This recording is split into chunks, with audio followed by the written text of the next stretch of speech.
Chapter 1399. Any other army would not have chosen to set out at such a time. The damage to themselves would be far too severe. But for the 5-star army, the effect was very ordinary. Once the soldiers got used to this method of marching and got used to the environment and weather, it only took them 2 days to recover. Although their boots would still kick up mud when they stepped on the road, it no longer hindered their advance.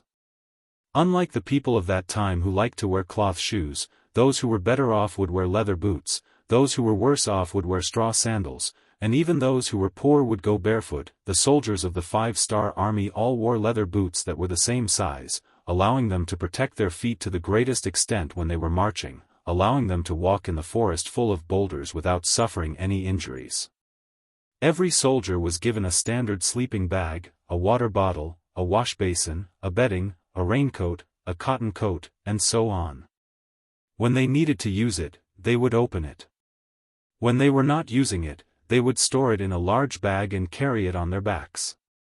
In this way, they did not need to worry about the cold and slippery roads, allowing their movement speed to be unaffected by the weather. Just this set of equipment for each soldier cost around 10 taels of silver. Multiplied by the number of nearly 100,000 soldiers, this was still a huge sum.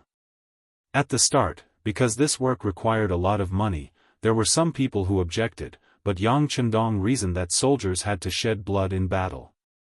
Right now, they were just paying a bit more to ensure their safety on the road. What was not worth it? What could be compared to a human life? As soon as Yang Chendong's questioning voice came out, all the opposing voices disappeared. When this matter was spread, all the soldiers were moved to tears. Following this kind of commander, what complaints did they have? What reason did they have not to risk their lives? The speed of the army continued to increase, and they got closer and closer to their destination, Great Yuxiage, or Great Yuxiage for short. This time, the initial goal of the expedition was to conquer 2 big cities. Yang Chendong adopted a strategy of dividing the troops into 2. To the north was the Lima city of Ust, also known as Ust City. The army there was led by Tianhu, the commander of the world's #1 cavalry army. He led 40,000 cavalry and 300,000 civilians as logistic support.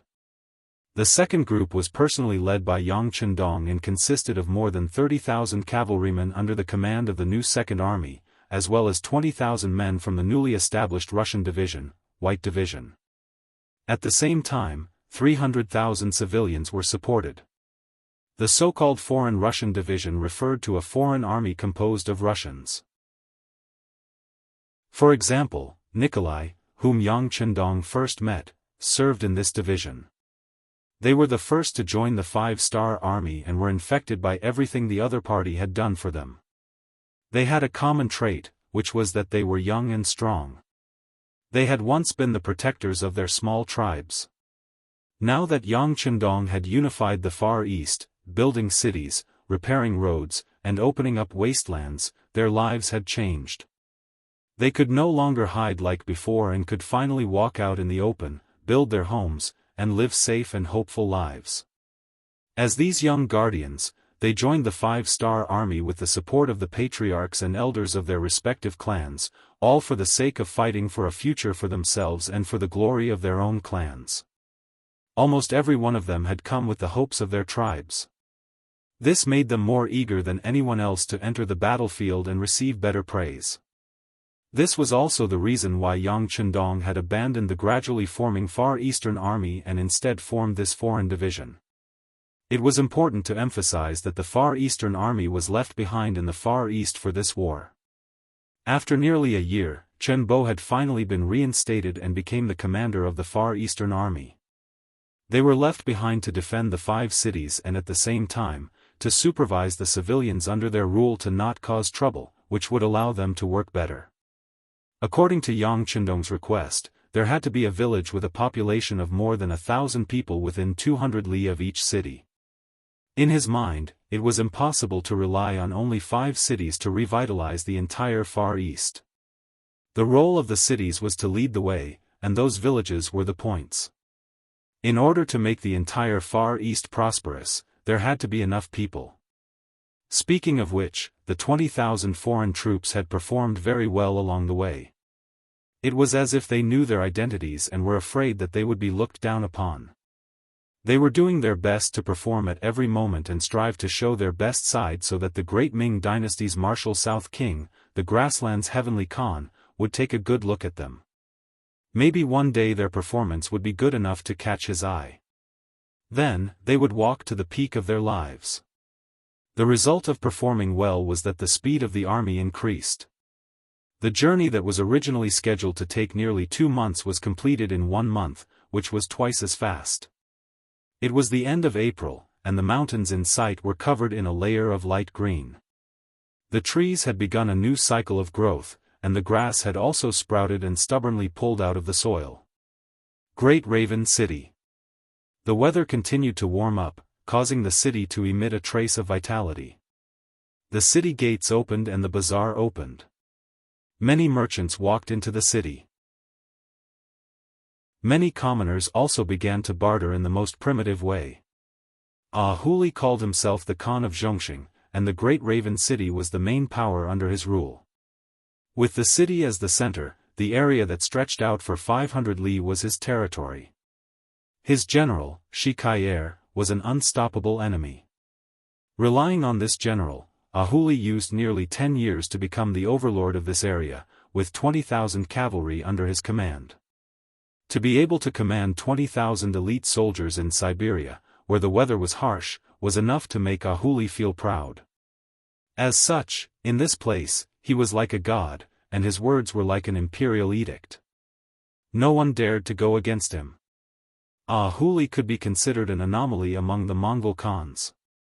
He was not like the others who only knew how to kill and think of ways to rob when they ran out of things. He was someone who placed great importance on production and construction. For example, the Great Crow City under his rule had very good public security. Not only did the soldiers not offend the common people, even the merchants who passed by would happily let them pass as long as they paid the taxes according to the area. The safety of the merchants within a radius of 500 miles was guaranteed. As such, the Great Raven City was relatively prosperous, and many nearby tribes even chose to live in the city after understanding the situation. This made the Great Raven City one of the most prosperous cities in the area. Whenever Huli walked out of his residence and saw the bustling scene in the city, he would smile and be in a good mood. Great Khan, the city is like this because of you. As expected of the Son of the Heavens, you love the people like your own children. You should let us learn from you and imitate you. Seeing that Huli was in a good mood, Shi Kai'er quickly flattered him with a look of worship. Ha ha ha. Huli, who was praised like this, laughed out loud and said humbly, "This is not enough. This Khan is thinking whether or not we can lower the taxes for the people. They have suffered too much." Sigh. When he heard that the taxes would be reduced, Cycle's expression changed, and his eyes flashed with an inexplicable anger. If it was in the past, he would definitely speak up to stop it. Although the taxes in the Great Raven City were a bit high, reaching 5% of the taxes, they protected the people. However, they had ensured the safety of the people. This was something that could not be bought with money in this chaotic world. Speaking of which, this was not the first time Huli lowered the taxes. Originally, it was 7% of the taxes. Every time it was lowered, Cecil would object. If this went on, it wouldn't be long before the food in the city's storehouse would dwindle. Wouldn't it be dangerous if a war broke out? This time, Shi Kai'er did not speak up to stop it. He only hesitated for a moment before saying, "This is the Great Khan's action of caring for the people. It is admirable." General, you don't object? Originally, he was already prepared to give up if Shi Kai'er opposed it. In fact, this time, he didn't have any hopes of passing this resolution. He was just testing the waters, and he would continue to raise it. Once he raised it enough times, it wouldn't be good for Cecil to keep opposing it. As long as Cecil agreed once, the taxes would naturally be reduced. It was because he was prepared for a long battle that Shikai did not object, which made Ahuli feel a bit uncomfortable.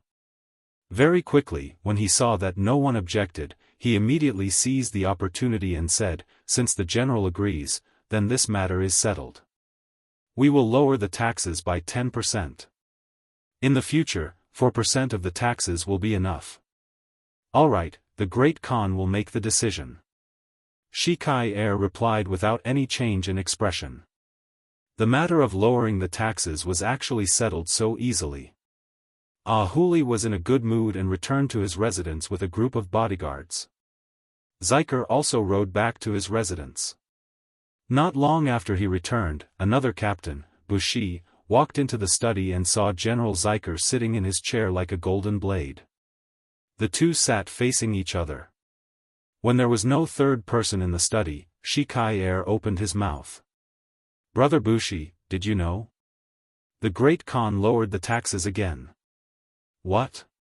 Bushi, who was about to pass the cup of horse milk to his mouth, heard this and his expression changed. He then said with some agitation, "It's still going to be lowered? There are very few merchants in the city and we don't take care of the land like the Han people. If the taxes are lowered, what will our army eat?" It was no wonder Bushi was so agitated. Although 5% of the taxes in the Great Crow City looked very high. But in reality, there were very few people who could actually pay the taxes. In ancient times, taxes were mainly collected for merchants and farmers. The Mongols were not good at farming and only merchants paid the taxes. However, there were only a few merchants in the city. If they relied on them, it was impossible to feed the 30,000 cavalry. Now that the taxes were lowered, did they want the soldiers to patrol with empty stomachs? Chapter 1400. Ahuli's idea was good, and he was learning the Han's way of governing a country. However, the problem was that this was Siberia, which was sparsely populated. It was not a bustling city where the Han lived. There were no fertile fields here, unlike the Han's land, which was filled with the fragrance of rice and flowers. This was the so-called Han learning to walk. In the end, he would even forget how he walked. Ahuli seemed to be walking on that path, which naturally attracted Shikai's dissatisfaction. Another general, Bushi, also had a headache when he heard his decision. What's wrong with the Great Khan? Why isn't Brother Shikai persuading him? Bushi's face was filled with confusion.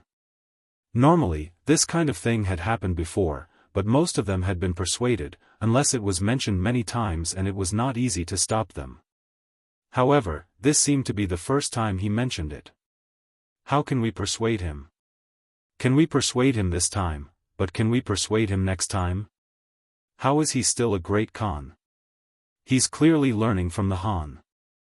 If this goes on, I'm afraid that the soldiers won't even be able to afford food and clothing. How can we fight then? If someone makes a move on us, how can we guard against it? Shikai's face was filled with anger. He even forgot the rules and began to criticize the Great Khan. In this regard, Bushi immediately shut his mouth. The other party spoke without thinking in a fit of anger. He could not make such a mistake. Bushi did not speak again, which made Shikai, who was testing him, somewhat dissatisfied. What, I've already passed the words over. Why don't you say something? Why are you pretending to be mute? Shikai wanted to see Bushi's opinion because he already had thoughts of rebelling. During the new year, Hulahan sent someone to find him in private and expressed that he was willing to help him become the Khan of the Great Raven City. Hulahan naturally did this because he was threatened by Ahuli. As the security of the Great Raven City became better and better, and the citizens responded positively, the surrounding powers were naturally affected. Just like Hulahan's Wuxia City, at least 1,000 households had already left the city, heading for Ahu's Great Wuxia City. Just based on this point, he could not ignore it. If it wasn't for the fact that he had suffered a huge loss in the battle with the 5-star army and couldn't use force to solve the problem, he would have already led his troops over. Since he could not send out his troops, Hulahan thought of another method, which was to let someone else be the Great Khan and replace him. As long as the Great Crow City's policy towards the commoners changed, it would not attract other commoners. This way, the threat to him would not exist. With this thought in mind, the special envoy sent out by Hurahan found the most likely candidate to replace him, General Sakir, and explained his thoughts. He even offered 10,000 taels of silver and promised to send over 1,000 cows and sheep as a congratulatory gift after the matter was settled. This naturally made Cicero overjoyed. He didn't really care about these things. What he liked was Hulahan's attitude towards him. This was the Great Khan with the greatest influence in Siberia. Even he thought highly of him and supported him. Didn't that mean that he was the most capable person who should be in the top position? It was also from then on that Cicero had the idea of seizing the position. During this period of time, he had also talked to some of his trusted subordinates and tactfully probed them. He really managed to persuade a few Chiliarchs to stand on his side. Cicero, who was growing more and more powerful, saw hope. This time, he took this opportunity to find Bushi. He was also testing the other party. The entire Great Crow City only had 20,000 cavalry. The two of them each controlled 10,000 troops. If he could obtain this person's support, he would succeed. However, this time, Bushi did not say anything. This made Cycle unhappy, but he couldn't show it on his face. Not only that, he could not give up. He knew that once he opened his mouth, there had to be an outcome. Otherwise, it would be too disadvantageous for him. Fortunately, this Bushi had a fatal flaw, which was that he liked women very much. This general's wealth was basically all used on this path. Coincidentally, Cicero had two clean girls in his hands. He had originally planned to leave them for himself, but ever since he became ambitious, he prepared to give them to his trusted subordinates to win people's hearts. This time, in order to obtain Bushi's support, he decided to give up his capital. Looking at Bushi, who did not say anything, Cicero laughed and said casually, "Okay, then let's not talk about annoying things. Tonight, come to my residence to drink.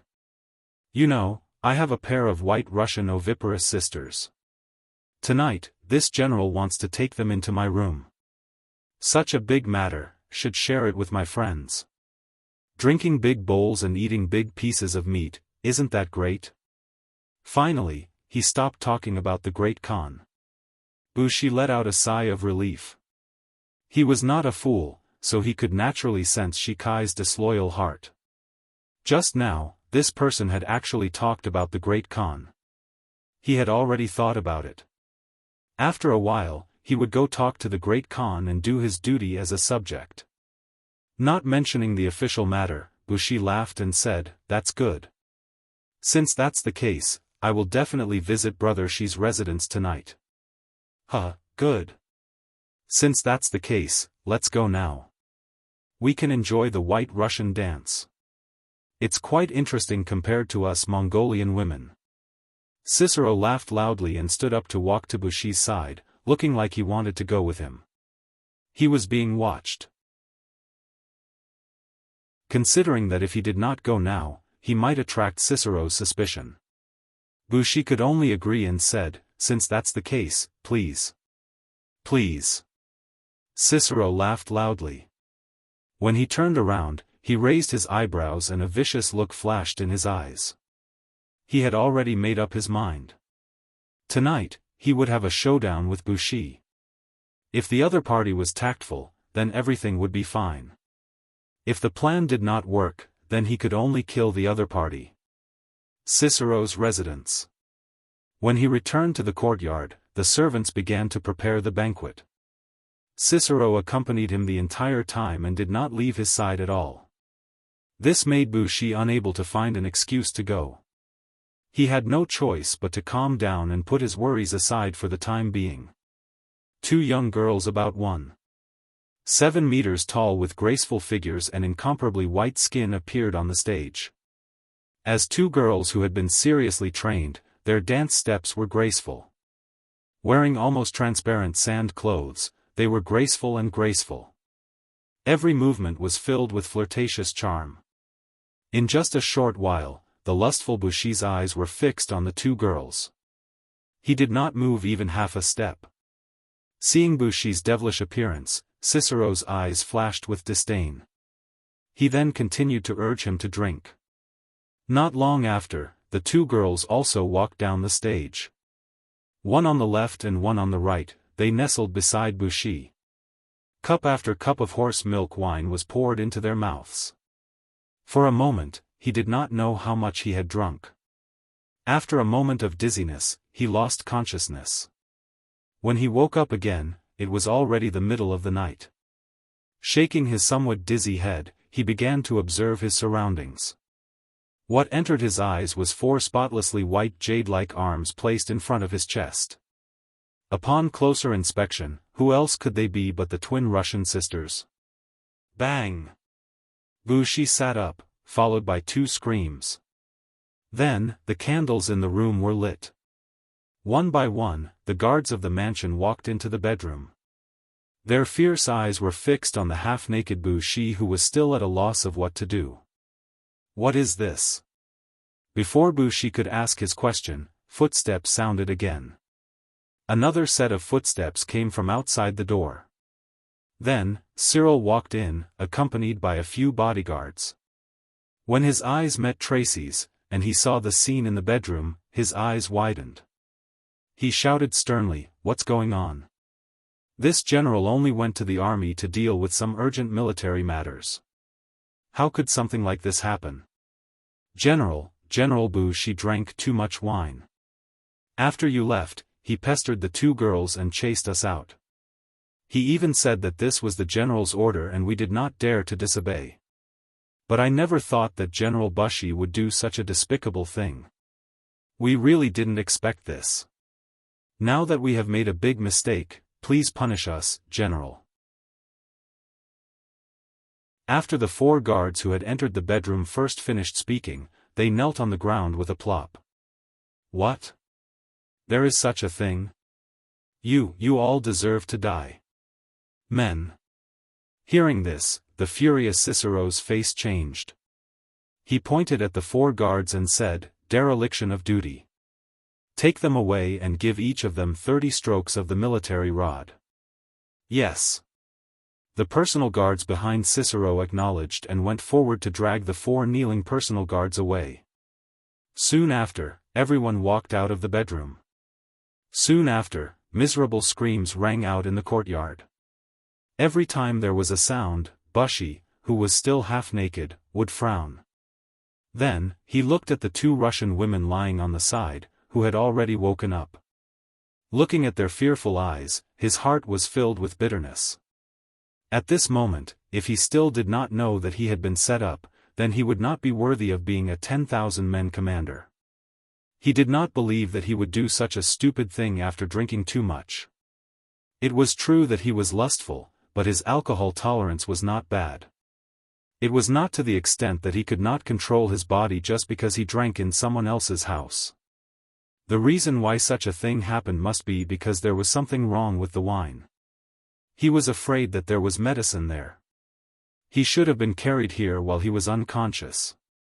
Needless to say, the mastermind behind all of this was Cicero. It seemed that when he showed his dissatisfaction with the Great Khan during the day, he did not receive a reply. He had misgivings and used all kinds of despicable methods. Now that he had something on him, it was time to talk about the conditions. Cicero was also staring at Bushi. He had to admit that his method was a bit too straightforward. However, he was not a smart person. It was not easy for him to think of such a method. The most important thing was that it was effective. With Ahuli's temperament, he had already given a strict order in the Great Crow City to prohibit any bullying of men and women. If it was discovered, regardless of the identity of the offender, they would be severely punished. In addition, Bushi's mouth was not good when it came to women. As long as this matter was reported to the Great Khan, it would be inevitable. After that, it was only natural that he would be stripped of his status as a major.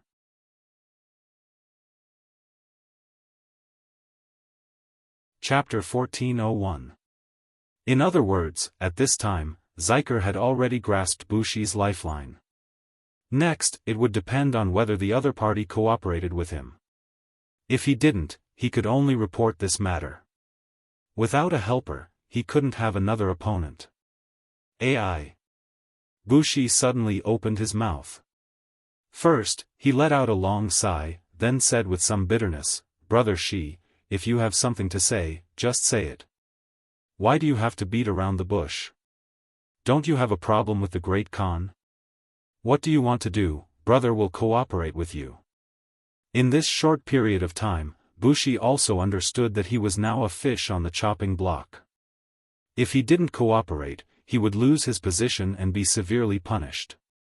If a person who was used to being a general suddenly lost his military power, what was the difference between him and a dead man? Originally, he was still thinking about how to persuade Bushi. If the other party refused to comply, would he really report it to the Great Khan? If this person saw the Great Khan and told the whole story, although the Great Khan might not believe it, the Great Khan would definitely be on guard against him. In this way, it wouldn't be a good thing for his plan.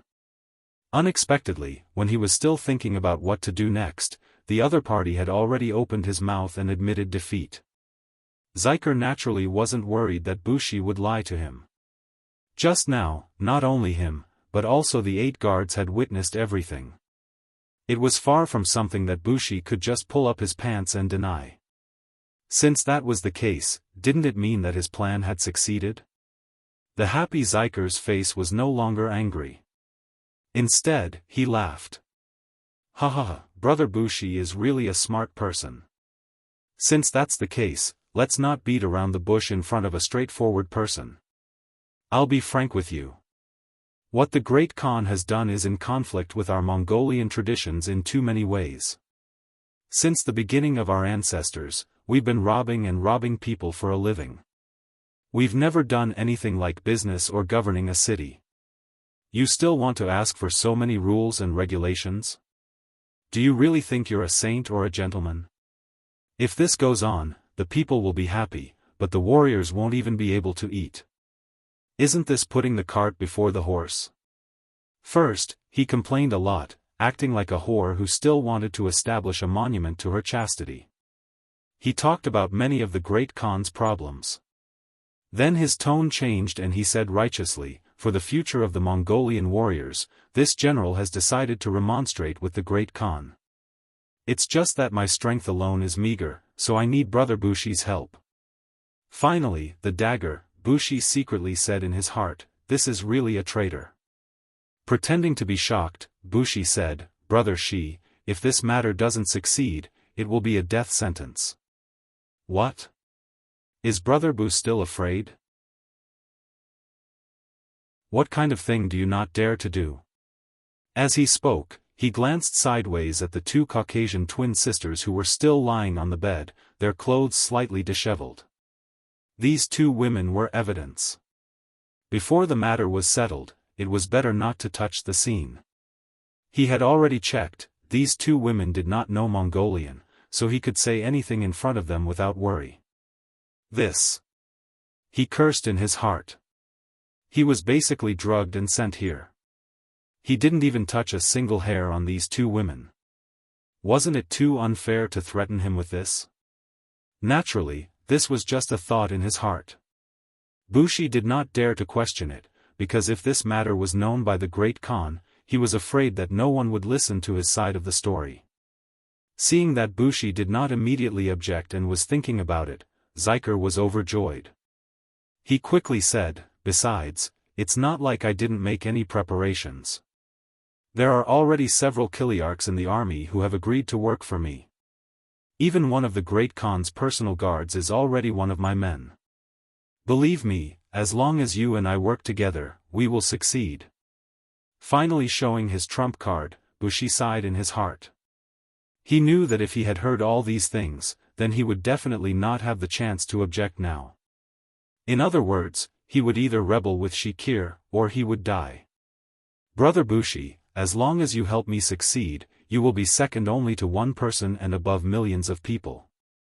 Not only will I give you these 2 sisters, as long as you take a fancy to any woman in the city, you can capture them and bring them home. Wouldn't that be great? Zyker continued to raise the price. He had already investigated. This lecherous man often lingered in the city's brothels, especially the few pretty girls that he had visited several times. If it was not for the fact that the other party was a virgin and could not be forced, he would have already married her as a concubine. As long as Ahuri was still the great Khan, he would not be able to carry out this plan. Thus, overthrowing Ahuri would most likely be beneficial to Bushi. After promising many benefits, the light in Bushi's eyes grew brighter and brighter. When he saw the white Russian sisters from the corner of his eyes, his instincts won over his rationality. He finally nodded and said, "In that case, Bushi is willing to follow Brother Zyker's lead." "Oh, good, brother. Don't worry, once I become the great Khan, I will definitely not treat you unfairly. At that time, we will jointly control the Great Crow City and share wealth, Finally achieving his wish, Zyker's face was filled with joy. The cooperation had been reached. According to Zyker's intention, Bushi would stay the night here. This time, he guaranteed that no one would disturb them. However, how could Bushi, who had something on his mind, sleep? He had to go back and call for his trusted subordinates to work with them. Zyker also knew that the important matter was more important, so he nodded and praised, "Good, in that case, you can go back and prepare. Don't worry, these sisters will definitely be left for General Bushi." "In that case, many thanks," Bushi said indifferently. Once the matter was settled, he would not only have this pair of sisters by his side. There would only be more women serving him. At that time, wouldn't it be beautiful every night? Bushi finally put on his clothes and said goodbye to Zyker. After adding a large helping hand, Zyker was in a good mood. He immediately headed to the back of the residence. Although the sisters in front of him were not bad looking, he had already promised Bushi and would not go back on his word. Zyker left. Before he left, he told the 2 women to have a good night's sleep and instructed the guards not to disturb them. However, what he did not know was that right after he left, the elder sister quickly got up and put on a jacket. Then, she took out a note that she had prepared beforehand and wrote something on it. About an hour later, the soft meowing of a cat could be heard from outside the window. After 3 consecutive beeps, the window of the room opened from the inside. A slender arm stretched out, and a note was thrown out of the window. A black shadow came as promised. He picked up the note and quickly left. In the pitch-black night, he was like a ghost, coming and going in a hurry.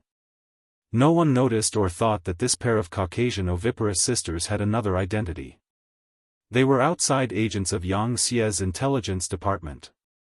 Yang Xie's intelligence department was mainly made up of 2 major parts.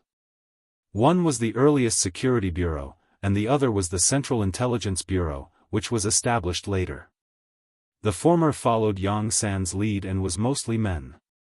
The latter was led by Madame Su Monaire and was mostly women. This way, they could ensure that there were few blind spots in the information and they could also supervise each other. This pair of Caucasian oviparous sisters were outside agents of the Central Intelligence Bureau. Everywhere they went, developing young and beautiful women had long been something that the Central Intelligence Bureau's core personnel had to do. At first glance, these weak women did not seem to be of much use. However, when their natural beauty and good looks were put to use, they could obtain information that men could not obtain even if they worked hard for a long time. Just like the information this time, it was obtained so easily and without any effort. Originally, the 2 women were already prepared to counterattack. In order to preserve their innocence, no matter who the man in front of them was, whether it was Siqian or Busi, the 2 women would use their newly learned joint killing technique to kill them. If they were completely unprepared, and if they intentionally got the other party drunk, they would have at least a 60% chance of success.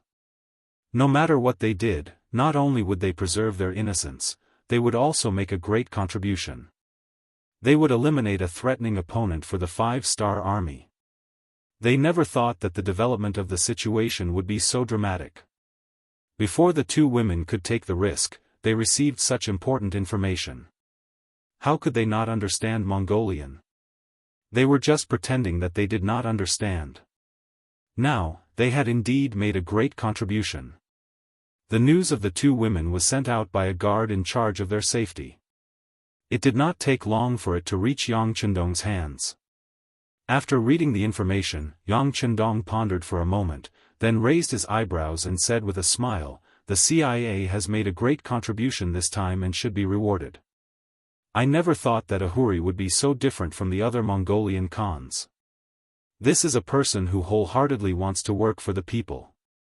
Try to win him over." "Young master, I understand. I will arrange it now." Beta Persei could be said to be the person who understood Yang Chendong's thoughts the most, so she immediately agreed. "Well, you must find a way to protect Ahuri's life. This matter can be done by the Security Bureau in cooperation with the CIA." Yang Chendong certainly knew that the two intelligence departments had the intention to compete with each other. When there was a comparison, they would be more motivated to work together. But sometimes, it was inevitable that there would be some constraints under the competition. This time, he directly pointed out the relationship between the two because he did not want to see the problem arise from the insiders. "I will give a stern warning to some people." Beta Persei nodded heavily.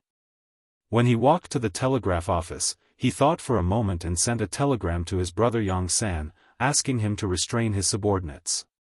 This time, the CIA's team leader was in charge.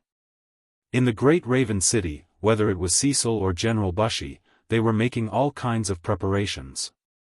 They were constantly calling their generals to meet and prepare for the food uprising. Ahuri, as their great Khan, was completely unaware of all this. He still focused on the people's livelihood.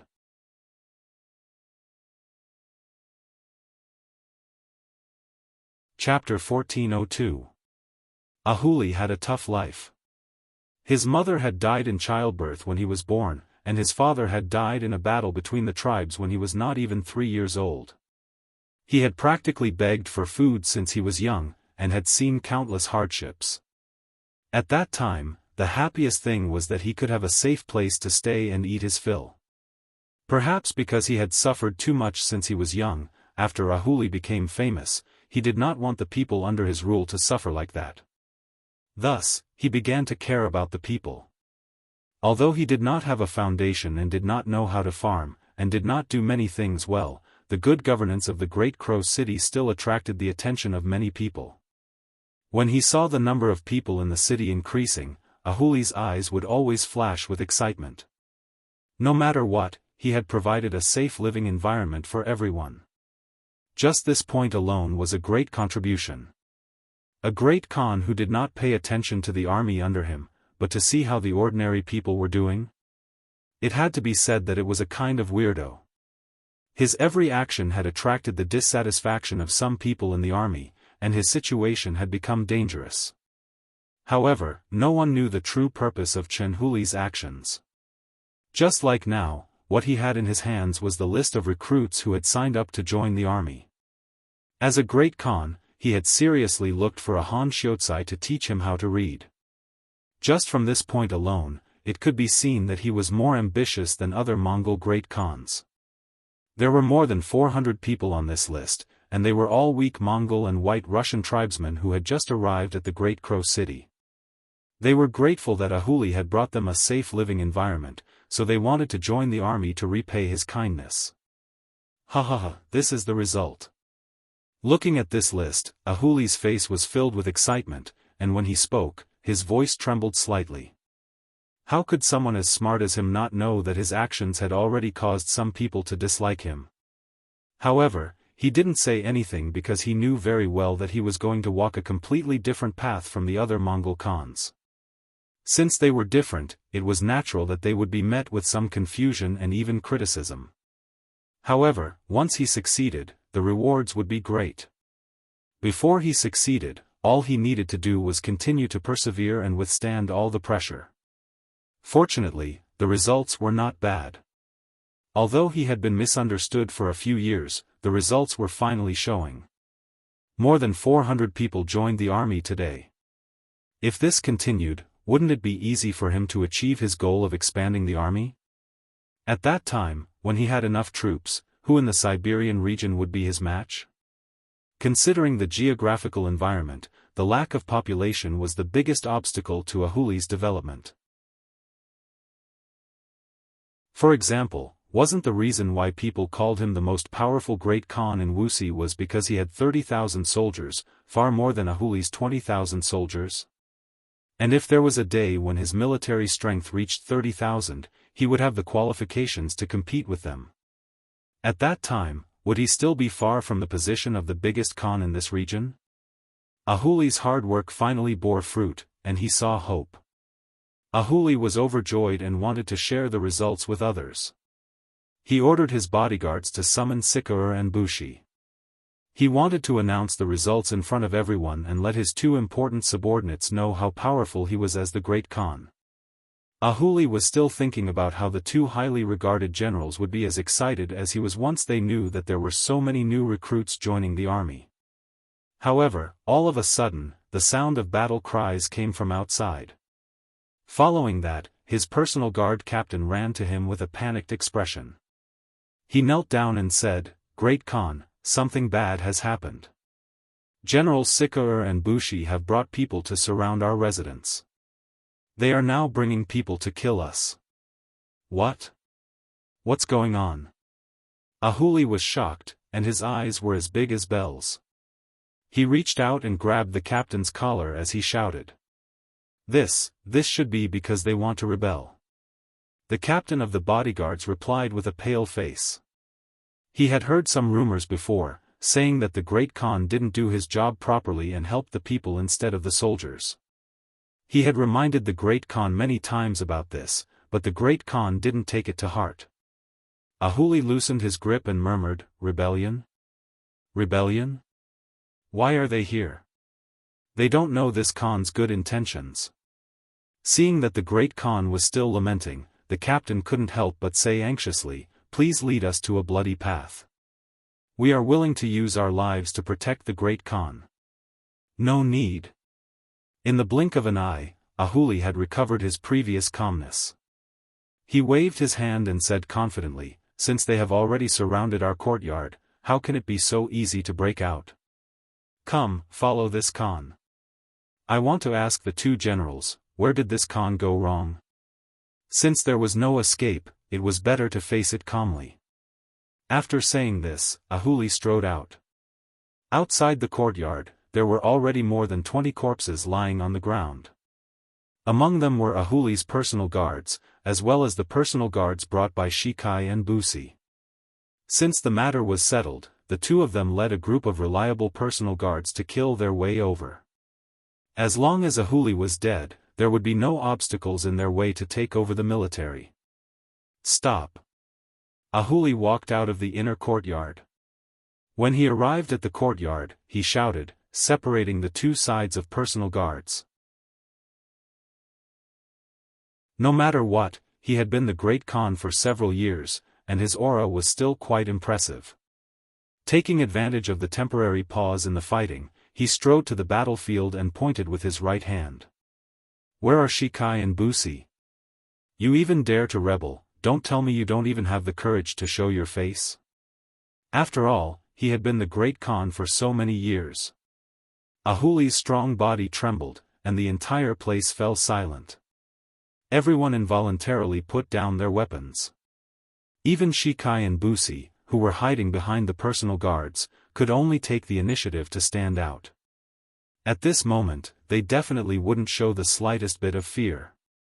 If even they were afraid, how would the soldiers below react? "Are you finally not going to be a coward?" Seeing that his two most trusted subordinates had finally walked out, Ahuli asked with a furious expression. He didn't think he had mistreated these two, especially Shikai. Back then, he had even saved Shikai's life. Why did he want to rebel now? Although Shikai was very talkative when he talked about Ahuli behind Ahuli's back, he immediately became mute in front of the real person. He was used to being inferior to others, and on top of that, Ahuli was his savior. He didn't have much confidence. Shikai stood out with a frown on his face, not saying a word. Busi, on the other hand, was a bit unhappy. What? You're admitting defeat when it's time for real? What about me? You two have a good relationship. Perhaps even if the rebellion fails, I can't really kill you. But I can't. Busi admitted that his relationship with Ahuli wasn't bad, but it wasn't so good that he could ignore everything.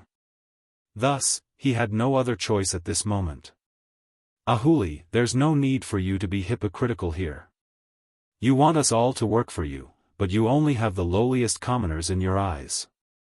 May I ask if you're a qualified great Khan? He was afraid that his momentum would weaken, and he was also afraid that Shikai would shake the morale of the troops, causing everything to go to waste. He had no choice but to speak up. When Ahuli heard Busi's question, he was infuriated. Everything that this person had now was given to him by him. It was hateful that he didn't know how to repay his kindness. Now, he actually dared to call him by his name. He really wanted to rebel. After thinking about it, he pointed at Yoshi and said, Shikai, did you listen to the slanderous words of this despicable person? At this moment, Shikai also came back to his senses. He thought that once he became the great Khan, everything here would be his. He wouldn't have to look at other people's faces anymore. At this moment, his expression changed from hesitation to determination. The brave Ahuli of the past is already dead. The current you is not worthy of the position of great Khan. Stretching out his finger, Zikr pointed at Ahuli, his eyes filled with determination. After finally saying those words, Cycle felt his whole body relax a lot, as if a huge rock that was pressing down on him had suddenly been removed. Good, good, good. Ahuli staggered. Even the person he trusted the most, the person who had saved his life, was rebelling against him. This was really his failure as a person. Thinking about how he had struggled for half his life, only to be betrayed by his friends and family, Ahuli couldn't help but laugh at the sky. Ha ha ha, ha ha ha, you're just a group of short-sighted despicable people. You don't understand this Khan's painstaking efforts. Ahuli really had a lot to say. From a poor boy with no background to the current position of Khan of a tribe, he had experienced too much and seen too much. Therefore, he had a lot of ideas of his own. In his opinion, Mongolia should not be nomadic. At the very least, it should enter a half-pastoral and half-agricultural state.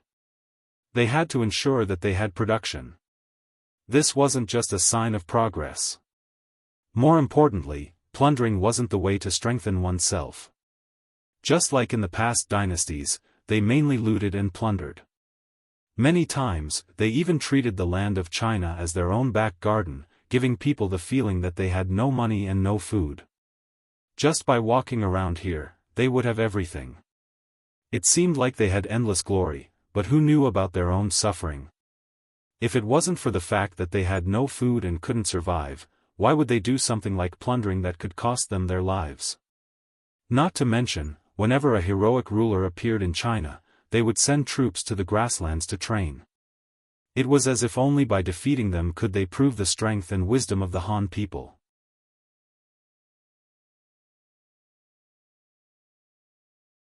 Chapter 1403. For this reason, sometimes the location of the loot would change. Wasn't this all because he didn't care about production and didn't understand construction and management? Unfortunately, not many people could understand such a simple principle, and no one thought of changing it. Now, he decided to make some changes. If he succeeded, it would be equivalent to finding another way for the Mongols to survive other than being nomads.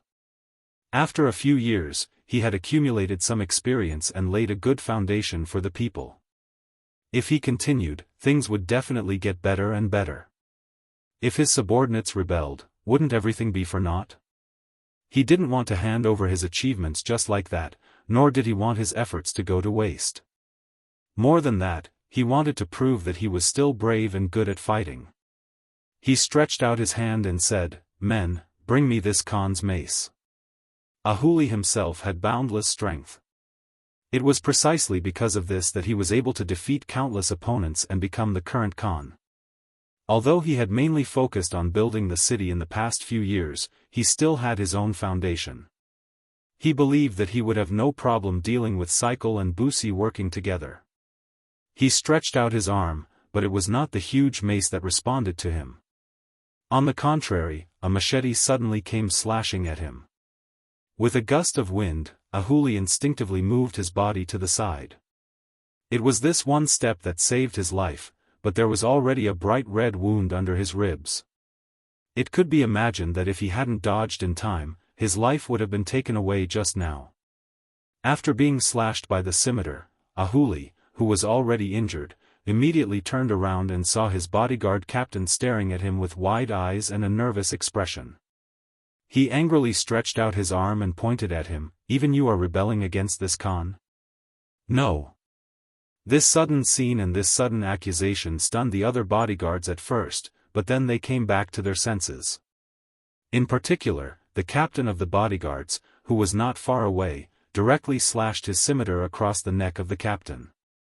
Immediately, blood splashed high into the air, and the captain fell to the ground with a terrified expression, dead. After the captain killed the captain, he led a group of bodyguards in front of Ahuli and shouted, "We pledge our lives to follow the great Khan." "Okay." Ahuli smiled with relief. He was not a complete failure as a person. With a sigh, he reached out and took the mace handed to him by another woman. Then, he turned to look at CK and Percy and said, "Come, let's fight. I want to see who is the true barder of the grasslands. He's already injured. He won't be able to hold on for much longer. Let's go together." Seeing that Ahuli was still so heroic, Cicero's expression couldn't help but change. But now that things had come to this, it was either you die or I die. He no longer had a choice. After he said that to Bushi, the two of them stepped forward together and surrounded Ahuli from both sides. The three main generals fought together, and the bodyguards below also began to fall into chaos. In a short period of time, the courtyard was filled with the sounds of weapons clashing. From time to time, there would be Mongolian warriors falling to the ground. The smell of blood quickly filled the small courtyard, making people want to vomit. Ahuli's awe-inspiring aura was not any less than before. He waved the 38G mace in his hand and repeatedly forced Percy to retreat to the side. If not for Cicero saving him a few times, he would have already been smashed under the mace. "Ha ha ha, let's see if this Khan is heroic." Cough cough. Ahuli, who had just shouted, could not help but cough a few times. In the end, because of the wound, he had lost too much blood and had damaged his foundation. Now that he was bleeding profusely, if this continued, he would not be able to hold on for much longer. When Cicero saw Ahuli's performance, he could not help but be happy and said, "He's almost done.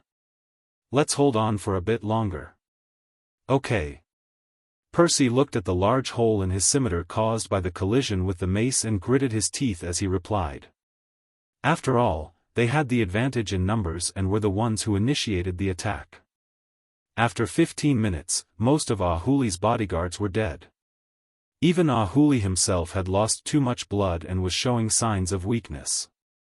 Whether it was his strength or reflexes, he was not even a quarter of his usual strength.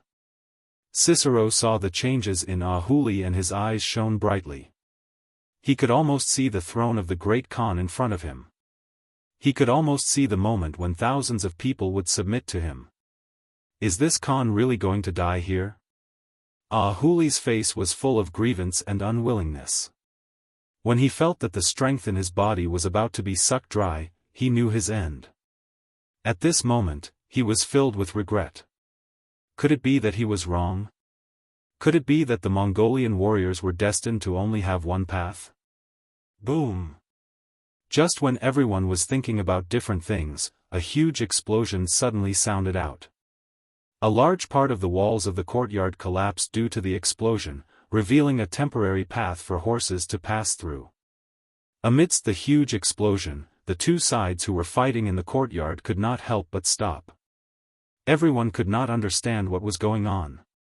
Why would there be an explosion? Could it be that it was caused by lightning? Great Khan, quickly leave with us. Just when everyone was still in a daze, a dozen men dressed in ordinary Mongolian clothing rushed in through the gap. They quickly walked to the injured Ahuli and shouted, "You are." Seeing that the newcomers were unfamiliar and that he could not figure out their identities, Ahu revealed a nervous expression. "Great Khan, quickly leave. The commotion here will attract more people. If you don't leave now, it will be too late." One of the men said hurriedly, then nodded to the people behind him. One of them walked out and pulled over a strong horse, then helped Ahuli onto the horse. The other Mongolian people were holding Big Dipper crossbows. With a few shots, they forced back Shikai and Bushi who wanted to charge forward. Then, under everyone's gaze, they turned around and left. "General, we have to chase after them. Don't let them escape." Bushi shouted anxiously, intending to chase after them. "Let them go. Ahuli is injured and has lost so much blood. It will be difficult for him to survive. It is only a beast king that is about to die. He is no longer a threat to us. There are more important things waiting for us to do." Shikai shook his head. He was very wary of the Big Dipper crossbows in the hands of those Mongolian people. He had a feeling that they did not intend to kill him. Otherwise, he would be dead by now. Although he was curious about the other party's background and why they appeared at such a crucial time, he still did not have enough control over the army. There were still many loyal followers of Ahuli. Now that he had to deal with them, he had no choice but to let Ahuli leave with his injuries. Ahuli escaped. He only brought along 2 bodyguards who were also injured. Halfway through, he fainted due to excessive blood loss. He did not even have the chance to ask who saved him. This is caused by excessive blood loss. Take him to a safe place. Check his blood type and prepare to transfuse. Leader Wang Guang examined one of the wounds and made a decision after pulling up Ahuli's eyelids. Wang Guang, the leader of the Security Bureau's operations in Siberia, was ordered by the CIA's operations leader, Meng Li, to save Ahuli. The news was reported to Meng Li by the Caucasian oviparous sisters, which gave the CIA the upper hand. It was not easy for Wang Guang to receive the mission to save Ahuli. No matter what, he had to complete it well. Otherwise, he would really lose out to those women in the CIA. Not long after Ahuli left, the Inner Mongolian soldiers who heard the explosion rushed over. Then, Cycle said that the Khan had been attacked and was killed by the explosion. Now, he was in charge of the city. With the support of Busi and the other Kiliarchs, although there were still some Kiliarchs who did not understand, without Ahuli's leadership, they could only behave for the time being. Before seeing Ahuli's corpse and hearing the news of his death, Cycle was still very cautious. He did not immediately change the policies in the Great Crow City. It looked like it was still the same as before. The only difference was that there were more Mongolian soldiers patrolling the streets. Although the explosion that day was sudden, Ahuli was still an extremely strict general. After the explosion, the soldiers guarding the city closed the 4 cities. Before confirming that Ahuli had not left the city, Cycle increased the intensity of the search. Only when he saw Ahuli's corpse would he be at ease to ascend the throne and do what he wanted to do. Although the city gates were closed and no one could leave the city without a warrant, sending out a telegram did not require the permission of the soldiers guarding the city. The telecommunications department received the telegram from the intelligence department on time. After knowing that Ahuli had been saved and that he would be able to get out of bed in about 3 days, Yang Chendong gave the order that the army must arrive at the Great Crow City on time within 3 days. At that time, he would come to the center and coordinate with the outside. No one knew about the arrival of the 5-star army. This was due to their knowledge of the weather. Before the snow melted, it was not suitable to mobilize an army. Not to mention, the 5-star army's scouting methods were not something normal Mongolian scouts could compare to. With their telescopes, as long as they were careful, it would not be hard to discover the enemy's cavalry. Along the way, the 5-star army's scouts had captured and killed close to 50 Mongolian scouts. Finally, on the third day, they arrived 5 li outside of the Great Crow City. Following Yang Chendong's orders, the army hid and rested. They would wait for orders to attack tomorrow. At this time, within the city, Cycle, who did not know anything about the outside world, was frowning and looking at General Busi. It had been 7 days since the start of the search. According to the soldiers, they had already turned the Great Crow City upside down. However, there was still no news of Ahuli. This made them both worried and happy.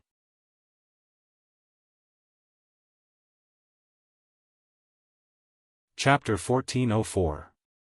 They were happy because so much time had passed. With the amount of blood Ahuri had lost, he must have died a long time ago. What he was worried about was that anything could happen before they saw Ahuli's body. They were too focused on Ahuri's matter. No one cared about the fact that the scouts outside the city had not contacted them for a few days. Perhaps the two generals thought that the weather had just improved and no one would have any ideas about the Great Wu City. After a few years of living peacefully, they had let down their guard and decided their ending. Announce it, Great Khan. After a long time, Bushi finally stopped being silent and expressed his attitude. Shikai's body shook when he heard this. His long-time wish was about to be fulfilled. It was impossible to say that he was not moved. But before there was a confirmation of Ahuri's death, he was still a little nervous. Seeing that Shikai did not immediately agree, Bushi tried to persuade him again. Great Khan, the army cannot be without a commander for a day. As long as you succeed the position of Great Khan, even if Ahuli comes back to life, what can he do? At that time, the army will be full of generals who support the Great Khan. There is no need to worry about any storms. But if this drags on for too long, the army will become unstable. Shikai also knew that Bushi's words were for his own good. He thought that as long as he succeeded the position of Great Khan, the matter would be settled. Even if there was a problem, he could use the position of Great Khan to give orders. In the end, he nodded. Good, then I will have to trouble General Bushi. Shikai finally agreed. Bushi's face was naturally filled with joy. He quickly said, Good, then the Great Khan will leave everything to me.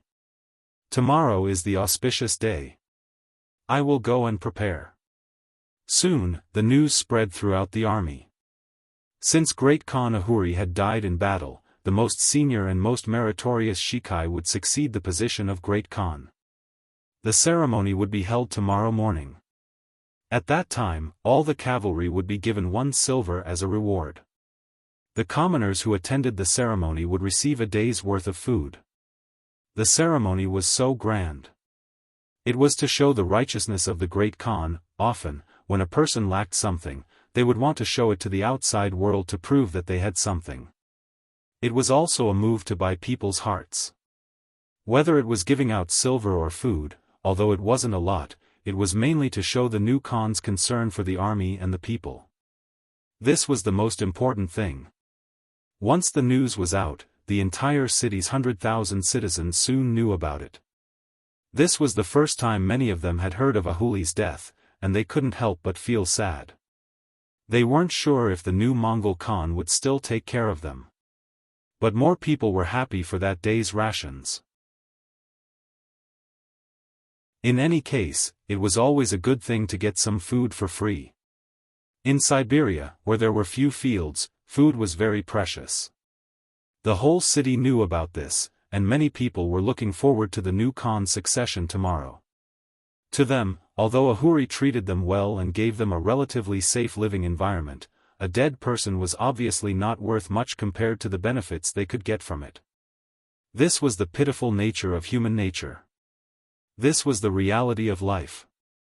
Under the expectant gazes of the crowd, early the next morning, Cycle changed into a dignified new robe with wide sleeves. He also held the scepter that represented his identity as the Khan. Accompanied by Busi and a group of bodyguards, he walked towards the largest square in the city. On both sides of the road, there were countless citizens waiting there. Firstly, they could watch the show, and secondly, they could drink and eat for the day. No matter how one looked at it, it was a good deal. Also in the crowd, Xianxia's intelligence personnel were also observing the surroundings. Today was also an important day for them. Wearing clean clothes and cloth armor, holding sabers, numerous Mongol cavalry came to the square to maintain order. At the same time, they were also witnesses to the new Khan's succession. As the auspicious time approached, Cycle finally appeared under the crowd.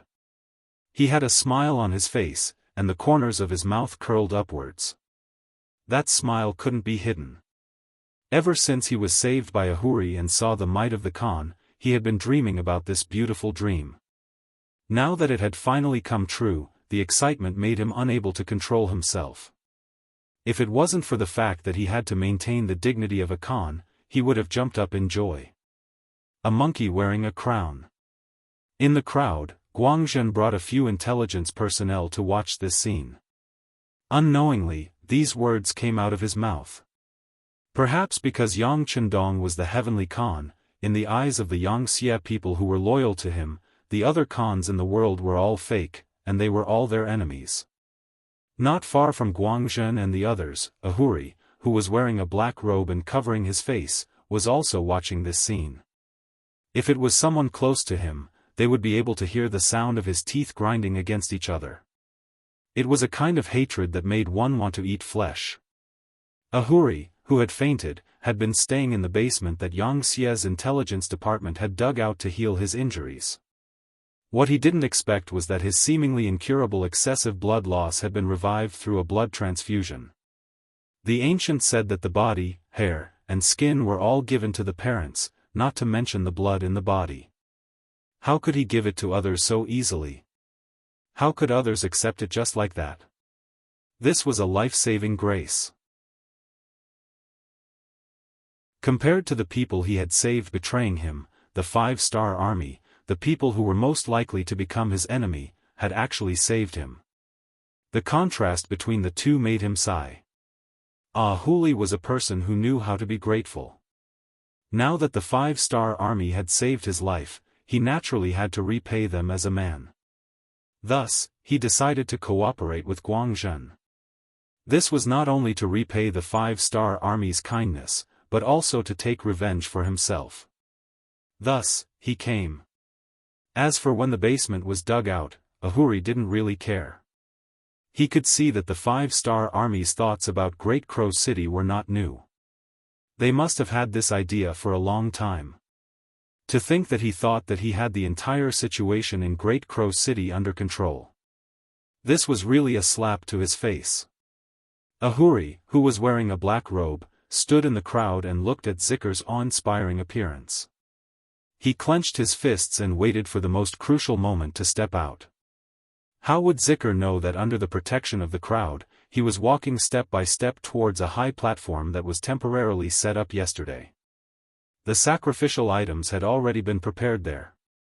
He only needed to go up under the wizard's prayer and accept the baptism. Then, he would be conferred the position of the new Khan by the longevity heaven. At that time, he would completely walk out of Ahuri's shadow. From today onwards, as long as Ahuri lived in the past, he wouldn't need to be afraid at all. His face was serious and his eyes were filled with anticipation. This was the first time he felt that the wizard was so long-winded. He had already been standing there for half an hour, but the other party was still singing and dancing, as if he didn't want to get to the point. How would Zicker know that the wizard had already been dealt with by Guangzhen? Now that his family was in the hands of the spies, all his actions were just to delay time and cooperate with the 5-star army. Outside Great Crow City, Yang Chendong looked at the military watch on his wrist. Seeing that the hour hand was pointing to the time to make a move, he lightly pointed to Beta Persei who was following beside him. Beta Persei, who had been waiting on horseback for a long time, immediately ordered the artillery to prepare the cannoneers. At the same time, the cavalry was ready to launch an attack. They wanted to blast open the city gate at the first moment and let the army enter the city, giving the enemy a surprise attack. This time, Yang Chendong not only wanted to defeat the Mongolian tribe, but he also wanted the Great Crow City. From the Far East region to the Siberian region, the mountains were high and the roads were dangerous. It was really difficult to travel.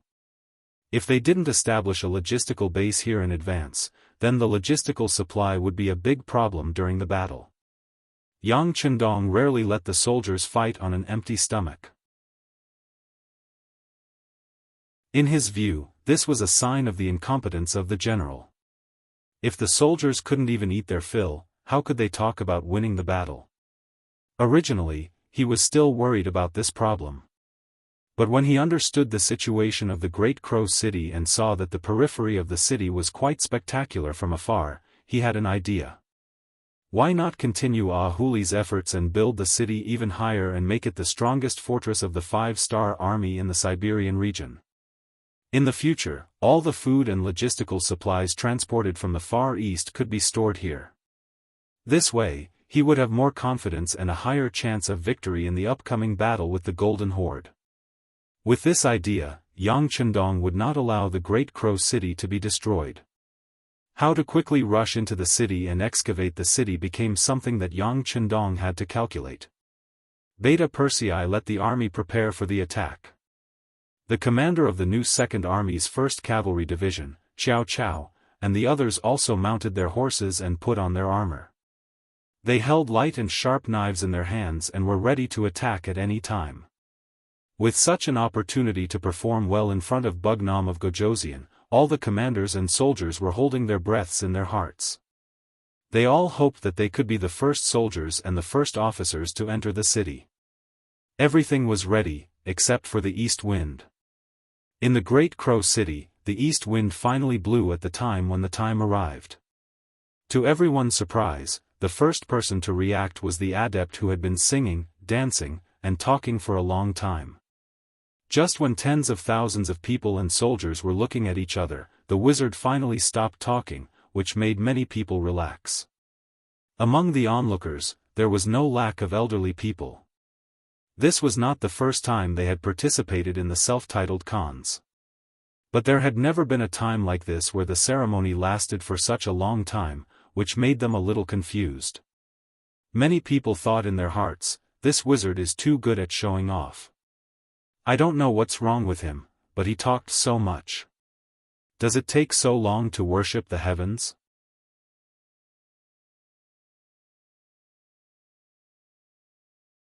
Chapter 1405. The good thing was that it was finally over. Everyone was waiting for the shaman to speak. He wanted to use the name of Tingri to make Saikir the new Khan. Time seemed to have stopped at this moment. Everyone in the square shut their mouths at the same time. Even the children were warned by their parents to keep their mouths shut.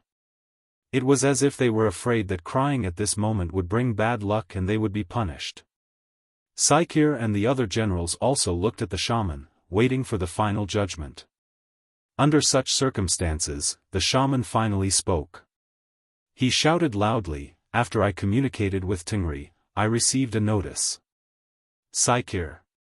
As he spoke, the shaman's gaze fell on Saikir, who was full of anticipation. He said, "Saikir is an abandoned disciple of Tingri. He forced the death of his savior. He is unfilial and has been abandoned by the heavens. Everyone has the right to punish him." What? For a moment, everyone's eyes widened. Some did not believe it. Some even dug their ears with their hands. They could not believe it.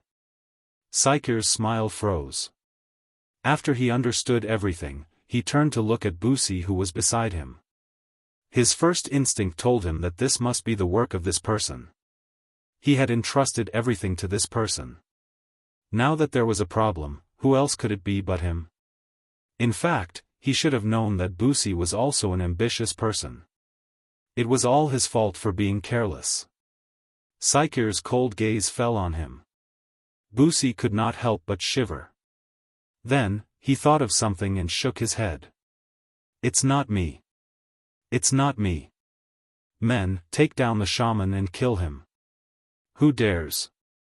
Seeing that Busi wanted to destroy the evidence, Saikir was not going to let it go. He shouted angrily and stopped a few Mongolian soldiers who were about to rush out. Before the matter was thoroughly investigated, Siko would not allow anything to happen to the Magi. Otherwise, he would forever be labeled as a person abandoned by the heavens. Moreover, wizards were not easy to kill. In the Mongol tribes at that time, they needed the guidance of wizards to ask for luck, to see a doctor, to build a big tent, and to look at feng shui. Such people had a strong influence among the people. If they wanted to kill a wizard now, the people who came to watch the ceremony would not agree. Sure enough, there was a commotion among the commoners. Someone shouted, "Protect the wizard." Among the commoners, there were young men who took the lead and rushed towards the wizard. They protected him tightly and did not let anyone touch him. Since the sorcerer could not be captured, Siko glared at Busi, waiting for an explanation. At this time, Bushi felt like he was suffering in silence, unable to express his bitterness. But after all, he was still a smart person. He quickly reacted and begged Shikai for mercy. "Great Khan, I don't have such thoughts. Right now, only a few people in the army listen to me. Even if you can't become the Great Khan, do you think I can? Will the army and the people agree?" This answer caused Siko's expression to brighten, and he nodded in agreement. Ahuli had just died, and the army was still unstable. If there was a problem with him, the army would be in chaos. This would not benefit Bushi at all. Perhaps this was not something he could do? And if it was not Bushi who did it, who could it be? Just as Shikai was puzzled, the wizard who was protected by the crowd spoke again. "Shikai is a man abandoned by the heavens.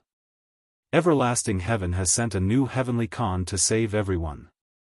Everyone, please wait and see." *T, where did this heavenly Khan come from? Saikir immediately cursed. In the eyes of the Mongols, the earliest heavenly Khan was the Tang king, Li Shimin, who dealt a heavy blow to their ancestors.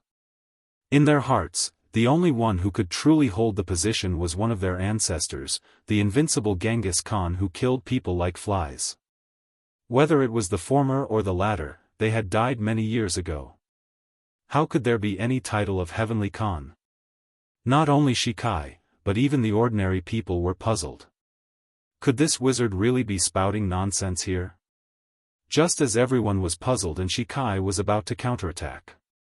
If he overthrew this wizard, it would be equivalent to overthrowing what this wizard had said before. In this way, his identity as a man abandoned by the heavens could not be established. The wizard spoke again. "The everlasting heaven has sent down a heavenly Khan. Naturally, there will be a sign. Next, there will be thunder rolling. Everyone can only wait and see." Thunder rolling? After hearing this, almost 9 out of 10 people could not help but look up at the sky. It had to be said that the weather Bushi had chosen for this auspicious day was not bad. Under the clear sky, there was not a single dark cloud, and there was not even the slightest hint of rain. Ha ha ha. After looking up at the sky, many people began to laugh maniacally. At this time, more people began to think that this wizard was indeed a little crazy and began to make irresponsible remarks. Shikai was also laughing at the sky. The wizard's words made him feel much more relaxed. The higher such a person jumped, the happier he would be.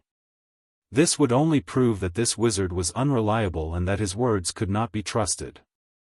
In this way, there was no need for him to say anything. He was already innocent. However, this laughter came to an abrupt stop. Because at this moment, a rumbling sound came from the horizon. Following that, the earth seemed to tremble, and some people who could not stand still began to stagger. At the same time, more people opened their eyes wide. When they looked at the wizard, their eyes were filled with deep respect and fear. Were wizards so powerful? Could they really communicate with the everlasting heaven? Many of the people from the White Russian tribe who came here originally did not believe in wizards, but now, they could not help but believe in the truth. The rumbling sound was, of course, not thunder rolling. Couldn't you see that the sky was still incomparably blue? This sound was made by the cannons of the 5-star army. Under the coordination of the cannons from the outside and the inside, the timing of the attack was accurate, resulting in the greatest effect. At this moment, the sound of the cannons continued. The east gate of the Great Raven City had been completely blown open. Under the gate, countless armored new Second Army cavalry rushed into the city. The wizard stood among the crowd, enjoying the worship of the crowd. However, he was still in a daze. He only said these words because his family was controlled by Wang Guang. For their safety, he had no choice but to say these words. Even before this, he was already prepared to be despised by the crowd. This was because he did not believe that the everlasting heaven would send down any lightning punishment. If even he did not believe it, how could he convince others? He was even prepared to end his career. With his death, he could ensure the safety of his family, so it was worth it. He only hoped that the one called Wang Guang would do as he said. However, who would have thought that when he said those words according to Wang Guang's plan, there would actually be a lightning punishment? Could it be that Wang Guang was the one who could communicate with the heavens? Not only was the wizard full of questions, but Ahu, who had been hiding in the crowd, was also dumbfounded. He also had a face full of doubts. What was going on? Was this Magus really that powerful? If he had known this earlier, he would have treated him as an important guest. Then, there would not be so many worries in the Great Raven City. It's your turn. Among the crowd, the calmest was Wang Guang and a group of secret agents. They had already known what was going to happen and had calculated everything. Now that everything was normal, he came to Ahuri's side and reminded him. Oh. With this reminder, Ahu remembered that he still had a mission. With the help of a few secret agents, he squeezed through the crowd and walked up to the high platform. Everyone was still in a state of shock, so no one noticed the movements of the black-robed man. It was only when Ahuli walked up to the stage and appeared beside Shikai, that some of the bodyguards noticed. Someone shouted, "Who are you? Why aren't you backing down?" "Humph. You're just someone who has been abandoned by the heavens. What's there to be proud of?" Ahu, who had once led 20,000 soldiers, would not be frightened by the shouts of a few soldiers. After a cold snort, he took off his black robe and revealed his original appearance. Ah! It's the Great Khan. The bodyguards had all seen Ahuli before. After recognizing his identity, they still greeted him as they used to. "That's right, it's this Khan." Ahu replied in a deep voice. He suddenly turned to look at the commoners in the square and shouted, "I'm Ahu. I didn't die. This Khan has returned." "Ah! It's the Great Khan." Someone among the commoners took the lead and shouted, then knelt on the ground. With this leader, the other commoners also knelt on the ground out of habit. From this, it could be seen that Ahu's efforts were not in vain. At least, he still had a lot of support among the commoners. Ahu's sudden appearance caused the commoners to kneel. At the same time, it also caused Cicero and Busi to feel fear. A person who was already dead in their eyes had suddenly appeared in front of them. How could they not be shocked, agitated, or even terrified? The commoners all knelt down, and many Mongol soldiers also knelt on the ground. They were all low-level soldiers and did not know about the struggle between the higher-ups. In their eyes, many people were still used to recognizing Ahu as the Great Khan. The situation suddenly went out of control, and Cicero's brows furrowed. At this moment, Ahuli opened his mouth. First, he pointed his finger at Cycle, then said in a clear voice, "This is a despicable person. This Khan saved his life and gave him a new lease of life, but he actually colluded with others to harm this Khan, forcing me to go into hiding due to my serious injuries. This person has committed a heinous crime." The shamans were right when they said that he was abandoned by the heavens. Ahu stood out and accused, causing the already chaotic square to become even more chaotic.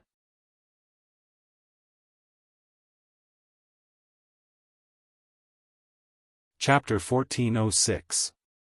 Since ancient times, a mountain could not accommodate two tigers. Ahuli was not dead, so Psyker's position as the Khan was not rightful. Adding on the fact that the sorcerer's words had been abandoned by the heavens, Psyker's expression was extremely ugly, and his face was extremely pale. Even if he was beaten to death, he would never have thought that not only was Ahuli not dead, but he was also alive and kicking in front of him. Moreover, he had appeared just as he was about to inherit the throne. All of this was too much of a coincidence. It could be said that his opponent had appeared at the most inappropriate time. This had completely ruined his previous plan, and Psyker did not know how to react. He could only stand there and tremble, not knowing whether it was from fear or anger. On the other hand, Bushi was still able to maintain a clear head. Although this series of events had greatly exceeded his expectations, he was not the one who saw it. As a bystander, he had a clear view of the situation. When he looked at Ahuli, killing intent appeared in his eyes. In his opinion, although the situation was a bit complicated, it was all because of Ahuli's appearance. As long as Ahuli died, no one would be a match for Psyker, and there would be no reason for him to take the throne. As for the sorcerer's words, he only needed to accuse him of being Ahuli's accomplice and find a reputable sorcerer to refute the rumors. In the face of absolute power, even if the commoners had their own opinions, they would not dare to speak carelessly in order to protect themselves. After making up his mind, Bushi quietly signaled to the soldiers behind him to take action. He then stepped forward, blocking in front of Psyker as he shouted at Ahuli, "Ahuli, you traitor of the Mongol race. You have already surrendered to the Russians. Your so-called love for the people is just an excuse. You want the army to have no food to eat, so that we can lose our ability to fight. That way, we can surrender to the Russian masters. I never thought that you would do such a sinister thing, but you still did it. Great Khan Psyker was merciful and did not kill you. He only let you go, but you still dare to provoke us. Do you really think we won't dare to kill you? What did it mean to be the guilty party suing the victim? What did it mean to distort the truth? What did it mean to make something out of nothing? What was the meaning of, if you have a mind to condemn someone, you can always find some excuse to condemn him? At this moment, Ahuli knew everything. He had never looked at Bushi so seriously before. It was only at this moment that he realized that Bushi was a talent who could talk nonsense with his eyes wide open. If such a person were to be sent as an envoy, the effect would be unimaginable. Ahuli wasn't the only one who was shocked. Many others were also looking at this scene in shock. However, not all of them knew that this was a lie. Instead, they were considering the credibility of this matter. Bushi was powerful because his words were both true and false. For example, it was true that he loved the people and treated the army harshly. Because of this, many people believed in this saying. If that was the case, then everything would be easy to explain. Presumably, even the wizard was one of Ahuri's people. Everything that happened just now must have been arranged by them. He had actually managed to turn the situation around. It was no wonder that Ahuli valued him so much. After a while, Psyker finally recovered. Now that he had come to this point, he had no way out. Otherwise, death would be the only thing that awaited him. Psyker, who couldn't retreat anymore, used Bushi's words to shout loudly, "That's right, Ahuli. I once spared your life out of kindness, but I didn't expect you to be so unrepentant. You colluded with the wizard to fool everyone. Since that's the case, I can't let you live anymore. Men, take him down. Bushi's personal guards, who were already prepared, drew their swords and rushed forward after receiving the order. Their eyes were fierce, and they looked like they would kill anyone who stood in their way. If it was in the suburbs or a spacious place, there would be nowhere to hide in the face of these ferocious personal guards. However, this was a crowded square. The result was completely different. At this moment, everyone was huddled together. There was nowhere to hide even if he wanted to. Of course, Huli couldn't dodge, and it was even more difficult for those personal guards to get close to him. Guang, who had already received Yang Chendong's order to protect Huli, had also made various plans. Now that someone wanted to get close to Huli, without waiting for his order, the spies he had arranged in the crowd began to move. What are they doing? They haven't even explained the situation clearly, and they want to take him down.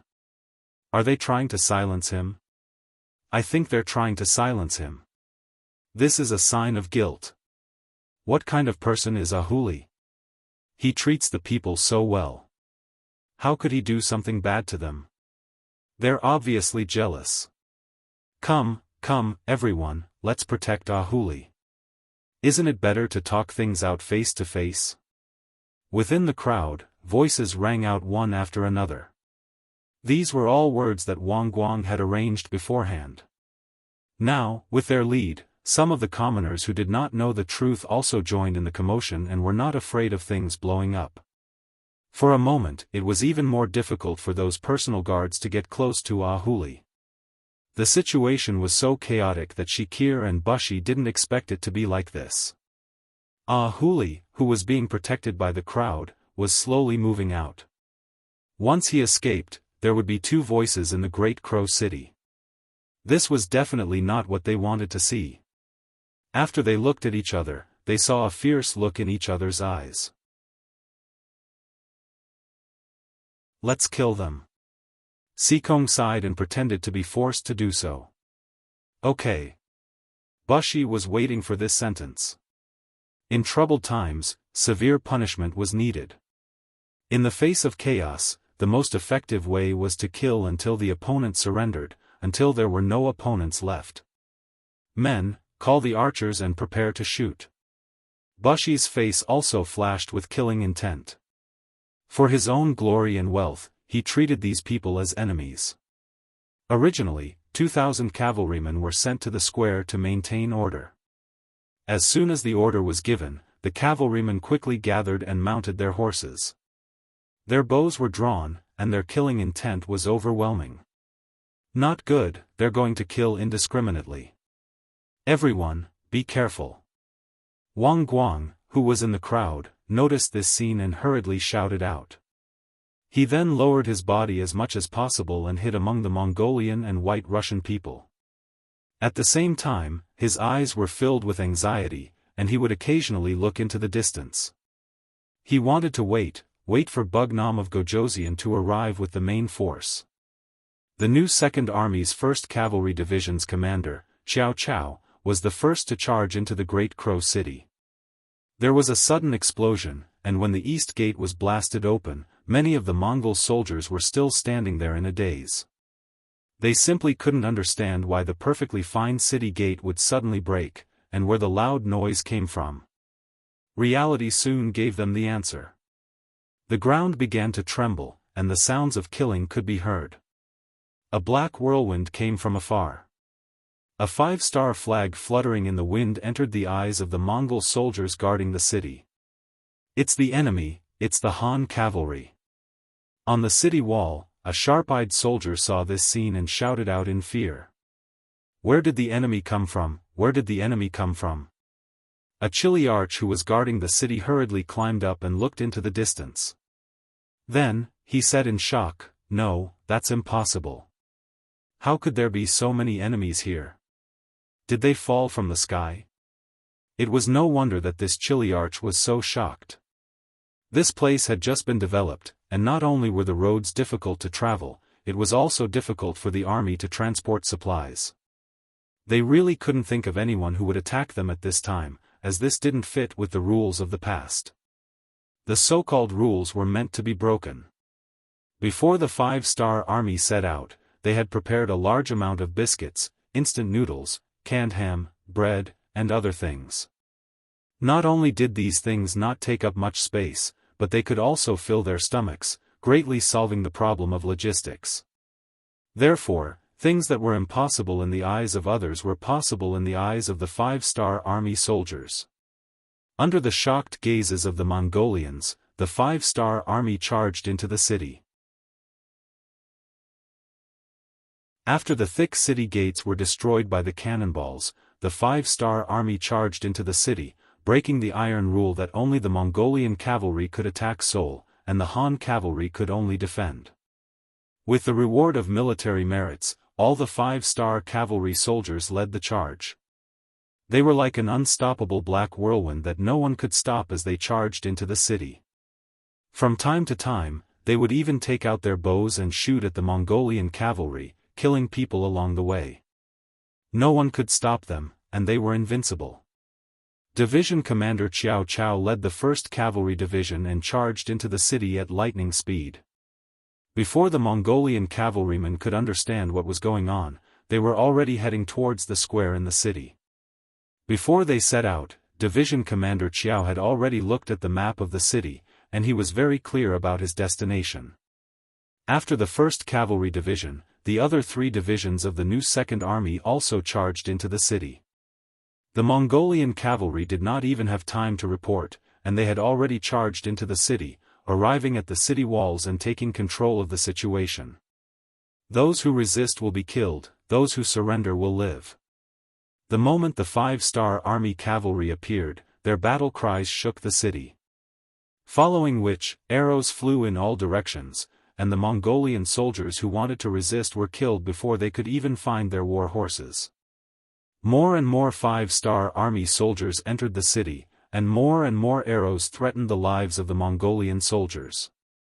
In just 15 minutes, at least 500 Mongolian soldiers were killed, and those who were still alive were shocked by the unstoppable momentum of the 5-star army.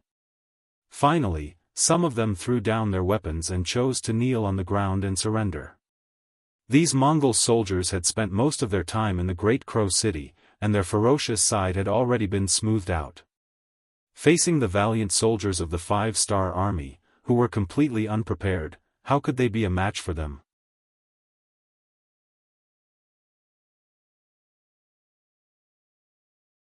Chapter 1407. Entering from the east gate, the sound of iron hooves stomping on the ground spread out. On the streets, some of the citizens who didn't attend the ceremony of the Great Khan fell to their knees in fear when they saw the 5-star army's cavalry, dressed in black armor and riding on tall horses. Because the Mongol cavalry was too poor, their clothing was not uniform, and most of them wore cloth armor, unlike the 5-star army who wore standard armor. When the cavalry passed by, the trembling commoners knelt on the ground, trembling all over. They did not know what fate awaited them. On the square, there were already hundreds of Mongolian cavalry raising their bows and arrows. Under Percy's orders, the arrows shot out and landed on the crowd in front of them. In an instant, many of the civilians who had nowhere to hide were hit by the arrows and started to bleed. Chaos ensued. No one had thought that watching the ceremony of the Great Khan would be life-threatening. In order to protect their lives, or perhaps it was out of instinct, the commoners fled in all directions. They did not know where was safe, but they knew that standing in the same place was dangerous. Many of the commoners who fled in all directions ran towards the east gate. Their homes were there, and they were escaping back to their homes. However, very quickly, those people turned back and ran towards the square at an even faster speed. What's going on? Suddenly, so many commoners ran back, and all of them revealed even more terrified expressions than before. When this scene fell into Cycle's eyes, he had a bad feeling. Rumble, rumble. The sound of horse hooves hitting the ground could finally be heard as they got closer and closer. It reached the square and reached the ears of the Mongolian soldiers. To the veterans, this sound was not unfamiliar. Cycle and Bushy's eyes were filled with suspicion. They did not order the other cavalry to come to the square, so who did it? Could it be him? At the same time, the two of them thought of Ahuli. After all, only this former great Khan had the ability to mobilize a cavalry army. However, they had already replaced the generals with their own confidants, so who would have the guts to do this? At this moment, they did not think that there would be enemies charging into the city. Perhaps it was because they had always been the ones looking for trouble, and no one had taken the initiative to attack them, so their vigilance had been lowered to the lowest. How could such an army not be defeated? Just as the two of them looked towards the east in fear, thinking about which general would come, and whether or not they would be able to use them, the 5-star army finally appeared in the distance. Black armor, cavalry swords that shone under the sun, as well as the unforgettable flag of the 5-star army. When Cycle and Bushy saw it, their expressions changed, and they said in unison, "It's the 5-star army." The 5-star army, they had fought with them before.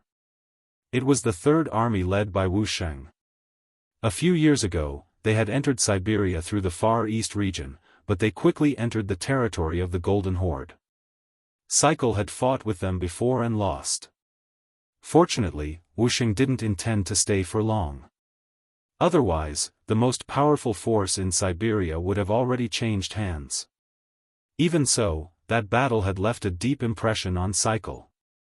The enemy's discipline was strict, and they attacked and defended well. Their soldiers were brave, and even the most elite Mongol cavalry would not be much stronger than them. He had once rejoiced that the 5-star army did not intend to stay, but now they had appeared again, and in such a silent manner. In Cycle's eyes, not only was there shock, there was also deep fear. How could it be them? Bushy recognized the other party and thought of something. His original calmness was finally replaced by panic. He was not afraid when the wizard said that he was the son of heaven, and he was not afraid when Ahuli appeared. Because in his eyes, these people could be killed at any time. But now that the 5-star army had appeared, he finally felt fear. Especially when he saw them enter the city, the fear grew even stronger. Great Khan. Bushy turned around and asked for Cycle's opinion. He wanted to gain some confidence from Cycle. But he was destined to be disappointed. Cycle's situation was not much better than his, and there was also deep fear in his eyes.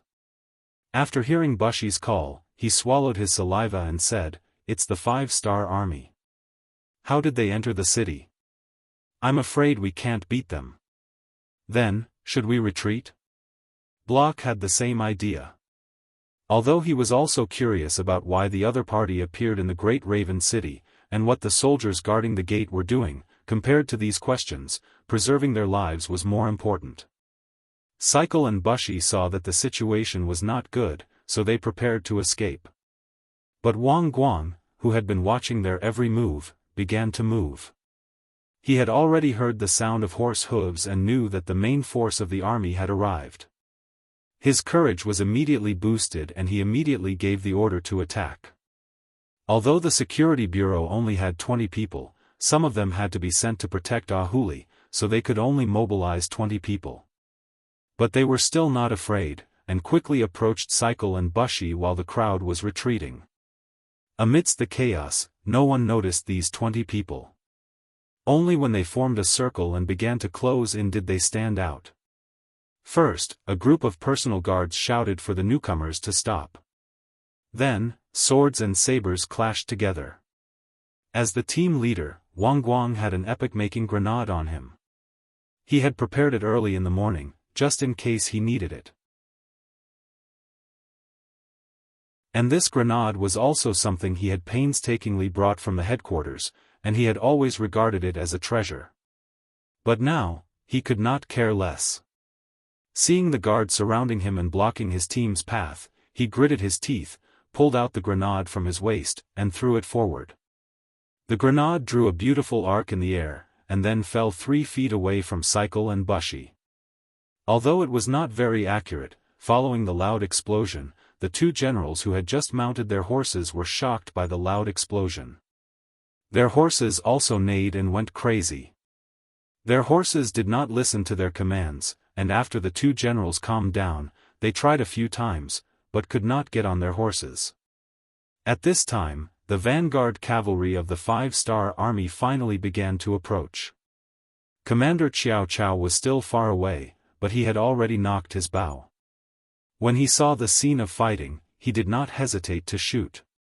Immediately, an arrow pierced through a Mongolian soldier's back, and his body trembled as he fell to the ground. Xiao xiao xiao. Xiao xiao xiao, a wave of arrows arrived. Not only were the Mongolian guards dealt with, but even the main generals, Cycle and Bushi, were not much better off, and were hit by arrows. Although it was not fatal, their movements were restricted, and they could not escape. After throwing the grenade, Wang Guang, who had fallen to the ground, saw the main army arrive. A smile finally appeared on his face. He immediately got up, took out a waist plate from his waist, and shouted, "I am the team leader of the security bureau stationed in Siberia, Wang Guang. The two over there are the Mongolian guards, Cycle and Bushi. Quickly take them down." As his voice rang out, a group of 5-star army cavalry passed by him, and surrounded Cycle and Bushi, who were still howling in pain after being hit by the arrows. At the same time, a portion of the cavalry charged towards the thousands of Mongolian cavalry on the square. As the number of cavalry from the 5-star army increased, the overall situation was settled. Cycle and Bushi were injured and captured. Ahuli followed his agreement with Wang Guang and brought Commander Xiao Chao to peacefully reclaim the other 3 city gates. At this point, the new Second Army had taken down the entire Great Crow City with less than 100 casualties, including the 6 members of the Security Bureau who had died. The 5-star army entered the city, but they did not disturb the residents.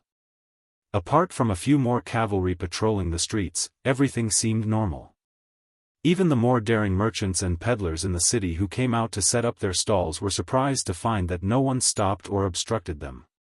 The Great Crow City was not the first city that the 5-star army had taken down, and it would not be the last city that they took down.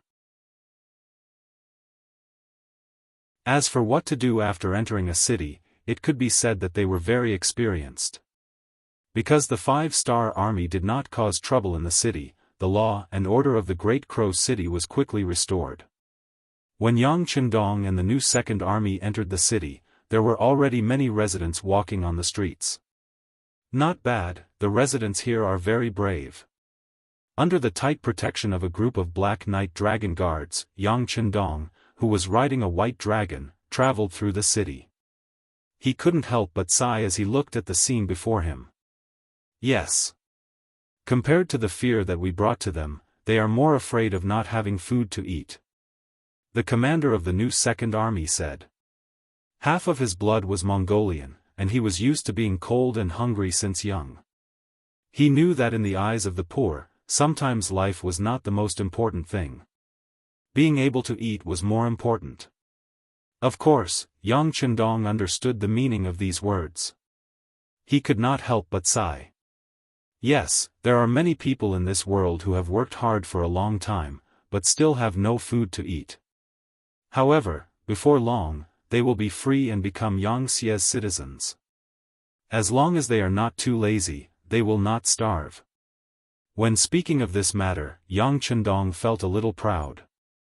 After all, because of his arrival, many residents who would have starved to death had food to eat and were able to survive. This was a matter of great merit.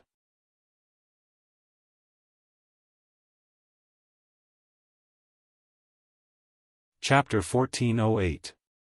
Shibi was also influenced by Yang Chendong. He nodded and said, "Yes, to be able to join the Yangtze is the good fortune of these people." This was not flattery. It was the truest feeling he had after so many years. Back then, he had almost starved to death. But now, what he ate, what he wore, and what he lived in, which part of it was not satisfactory? It was because of this truest feeling that he wanted more Mongols to be like him.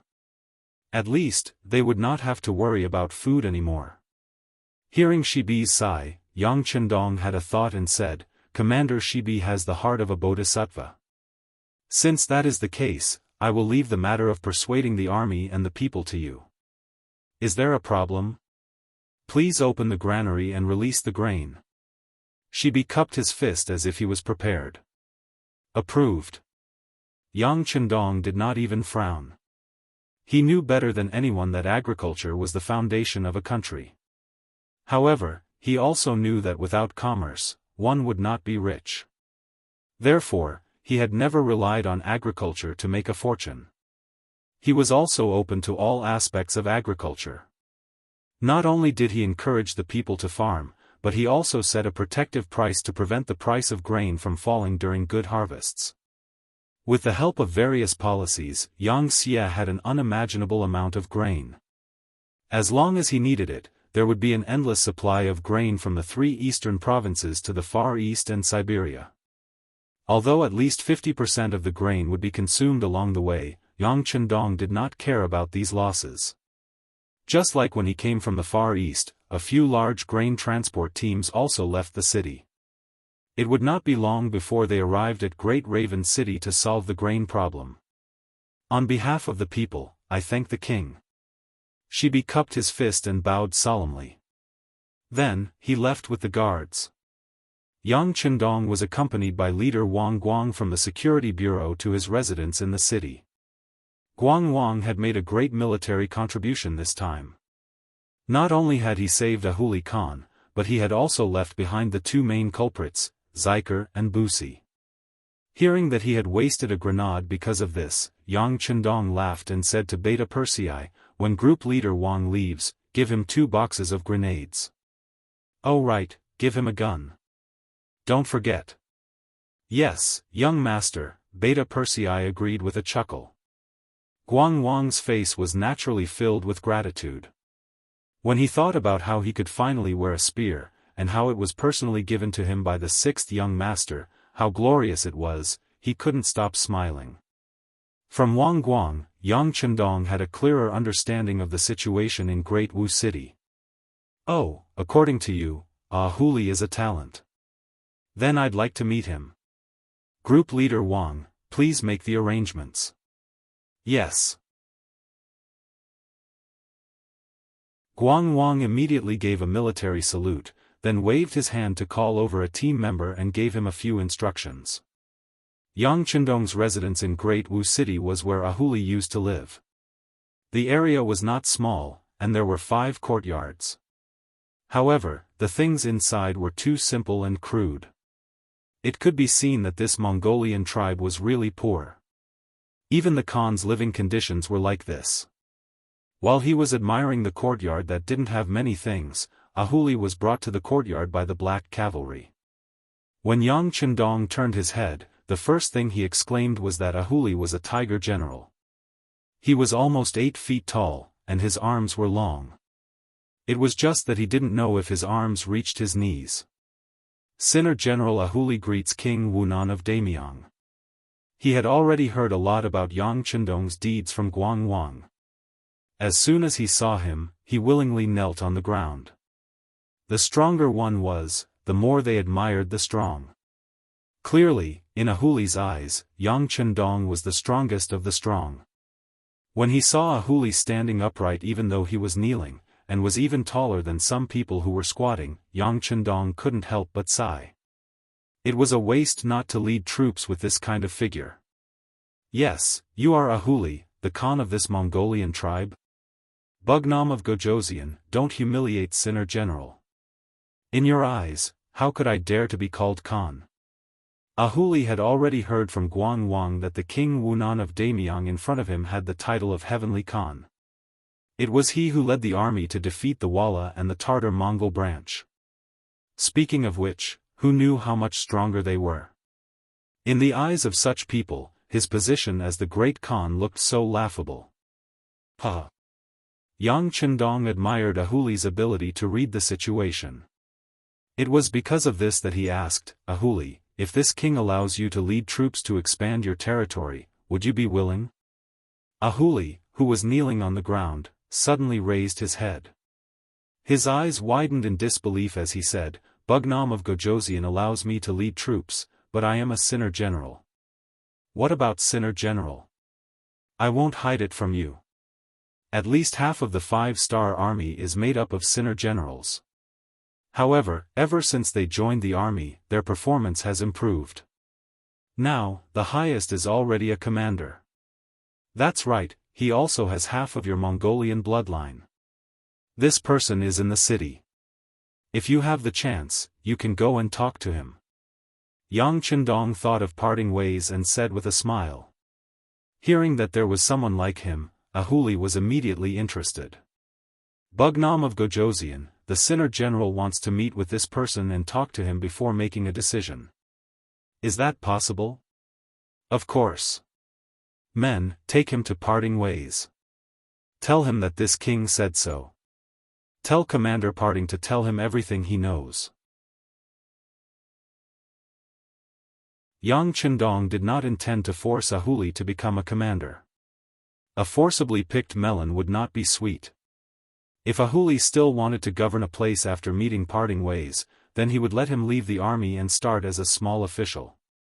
The Yang faction had developed to this point, and both the number of generals and civil officials had greatly increased.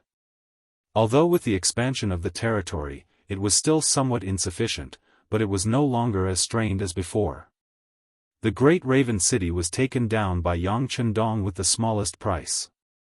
This was also because of Yunji meeting.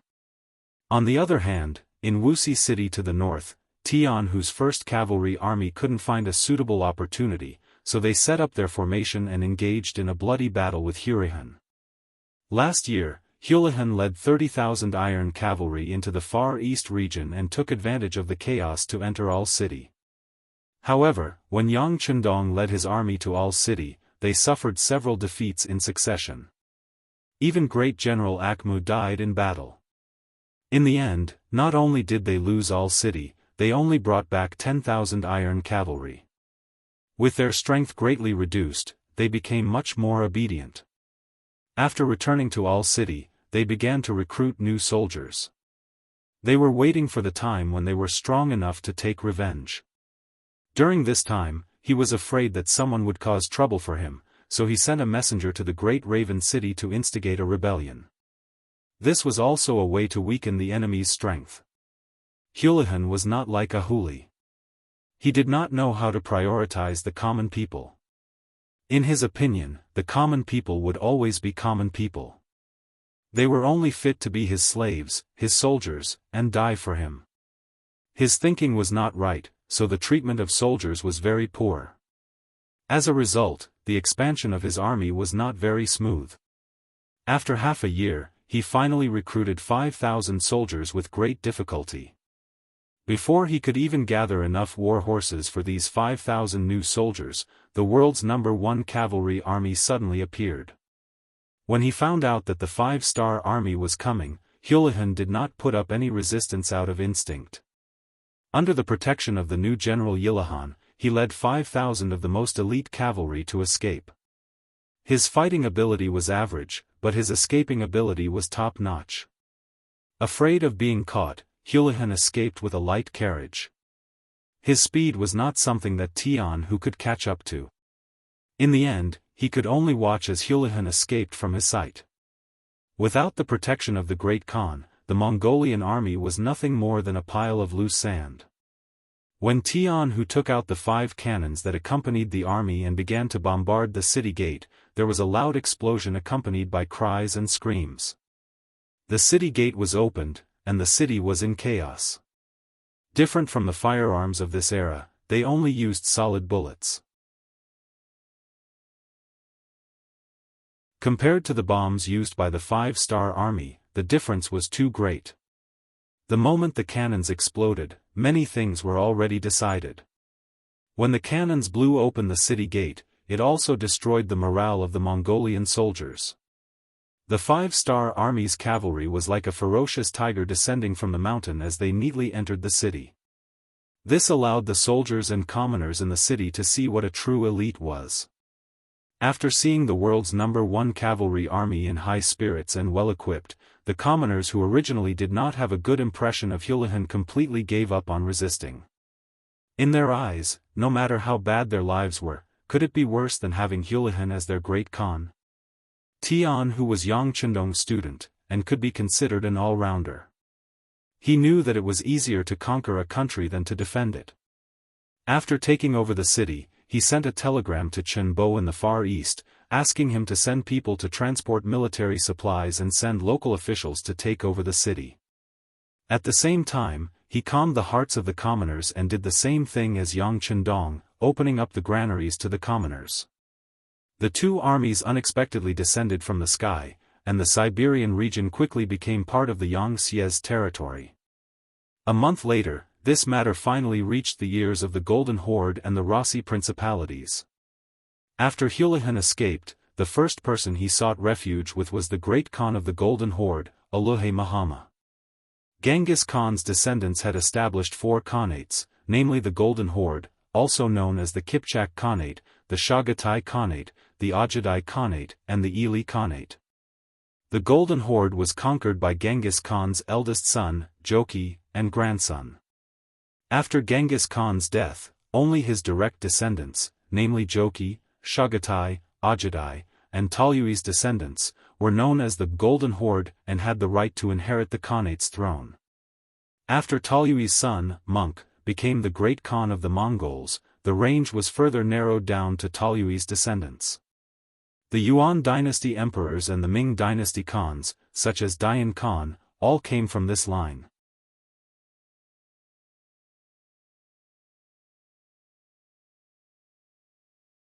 Chapter 1409.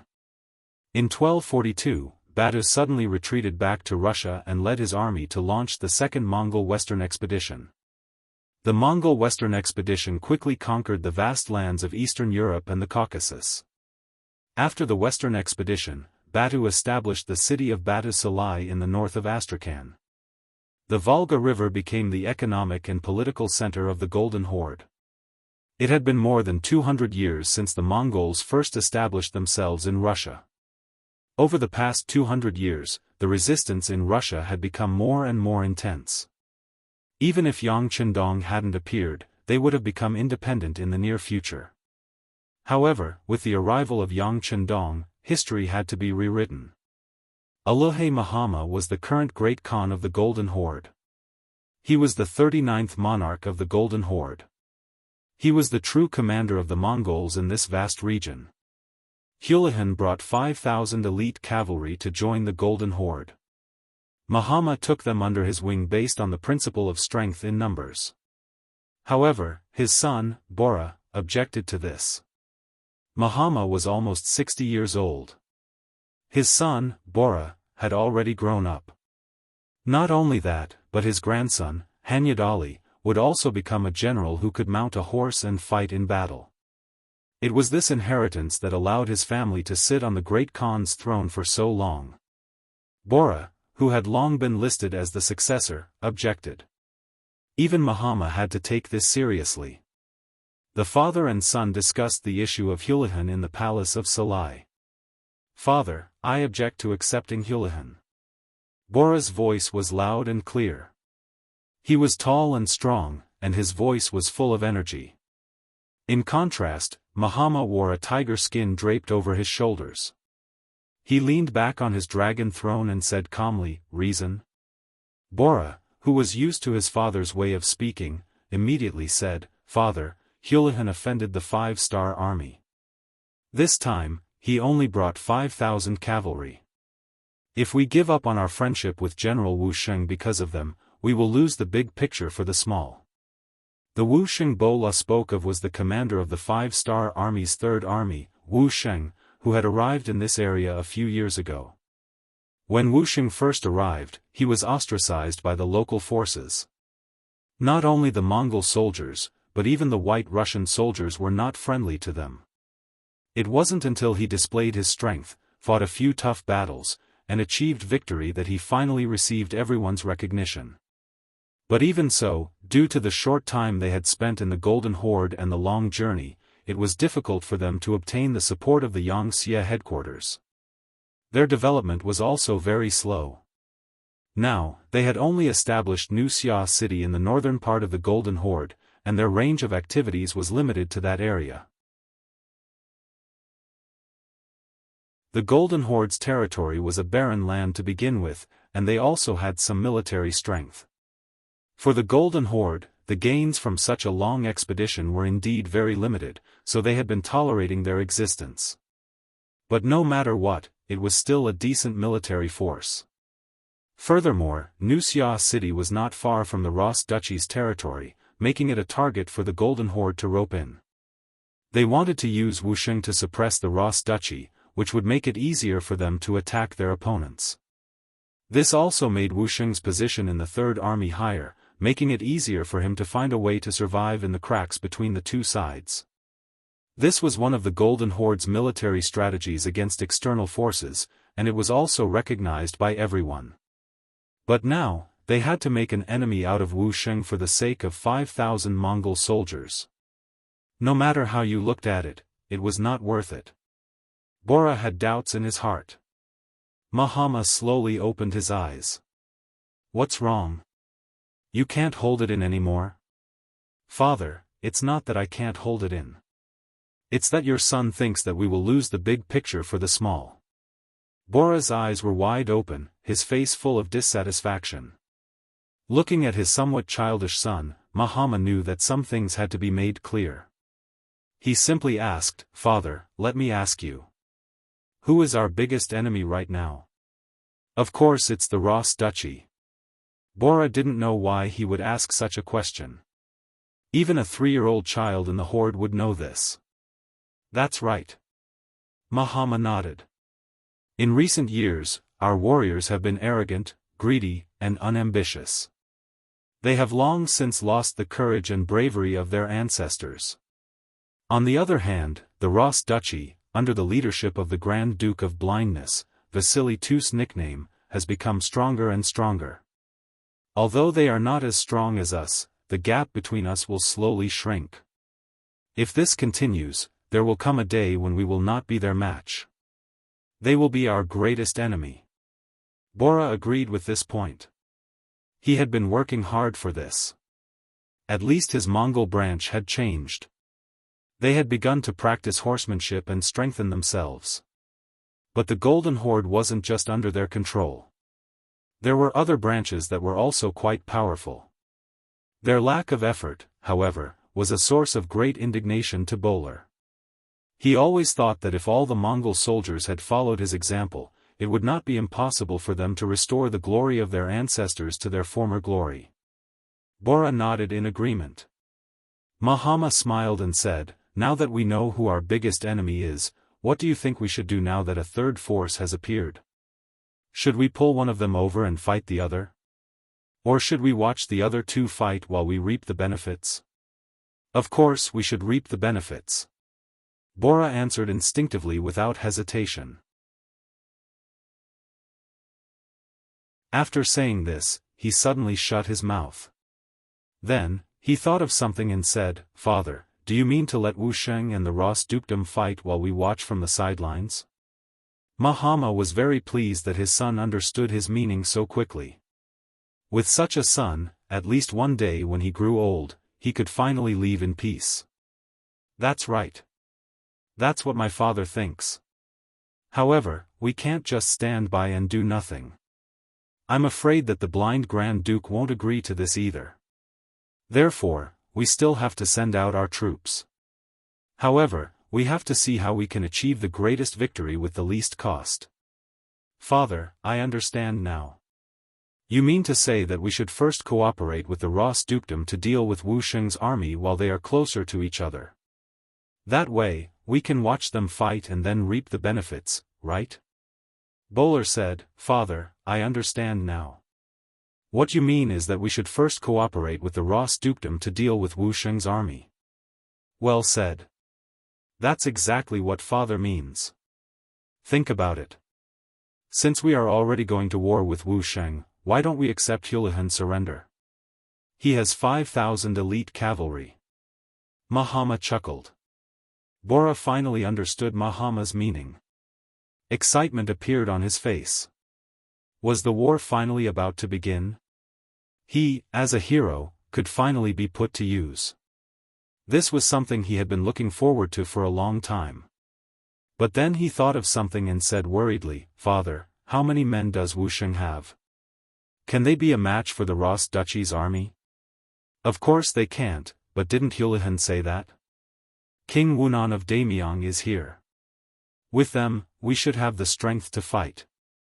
Mahama said as if he was giving advice. King Wunan of Daimyong? Those two-legged sheep? When Bora said this, a trace of disdain appeared in his eyes. Two-legged sheep was a term that the Mongol cavalry used to call the weak Han Chinese. In their eyes, the Han Chinese were too weak and they were like sheep that could be taken at any time. The only difference was that they lacked two legs.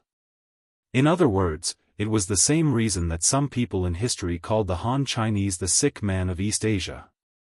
No, no, no. Mahama shook his head and said, "These two-legged sheep are very different. They are very good at war. The Wara and Tatar tribes have been defeated by them. Moreover, this King Wunan of Daimyong is very good at scheming and bewitching people. According to Yuan, the enemy's army is not made up of Han Chinese.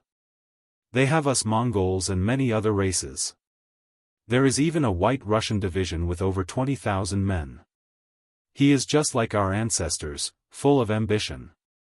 Speaking of this, Mahama seemed to have recalled something and a look of yearning appeared on his face. Bora, on the other hand, fell into deep thought.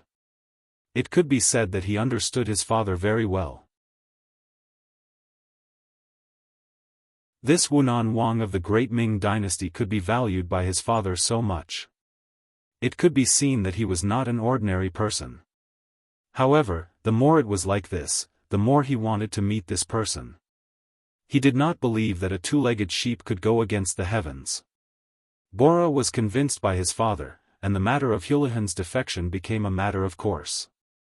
The next step was to send a message to the Ross duchies, stating that they detested General Wu Sheng and the Han army in Wuxia City. This was originally their world, and even if there was a battle, it should be decided between them, not an outsider. In addition, there was news that the master behind Wu Sheng, King Wunan of Daimyong, had led an army from afar.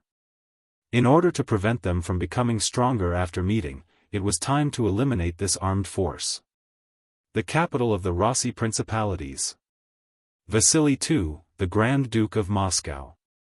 Because he was blinded, his vision was extremely limited, and he was nicknamed the Grand Duke of Blindness. During Vasily II's reign, almost all the independent feudal territories within the Grand Duchy of Moscow were abolished. The independence of the republican city-states of Novgorod, Vyatka, and Pskov was weakened. History said that he did a lot of preparatory work for Ivan III Vasilyevich to unify Russia. He was an extremely capable talent in troubled times. The letter sent by Mahama was already in the hands of the Grand Duke of Blindness.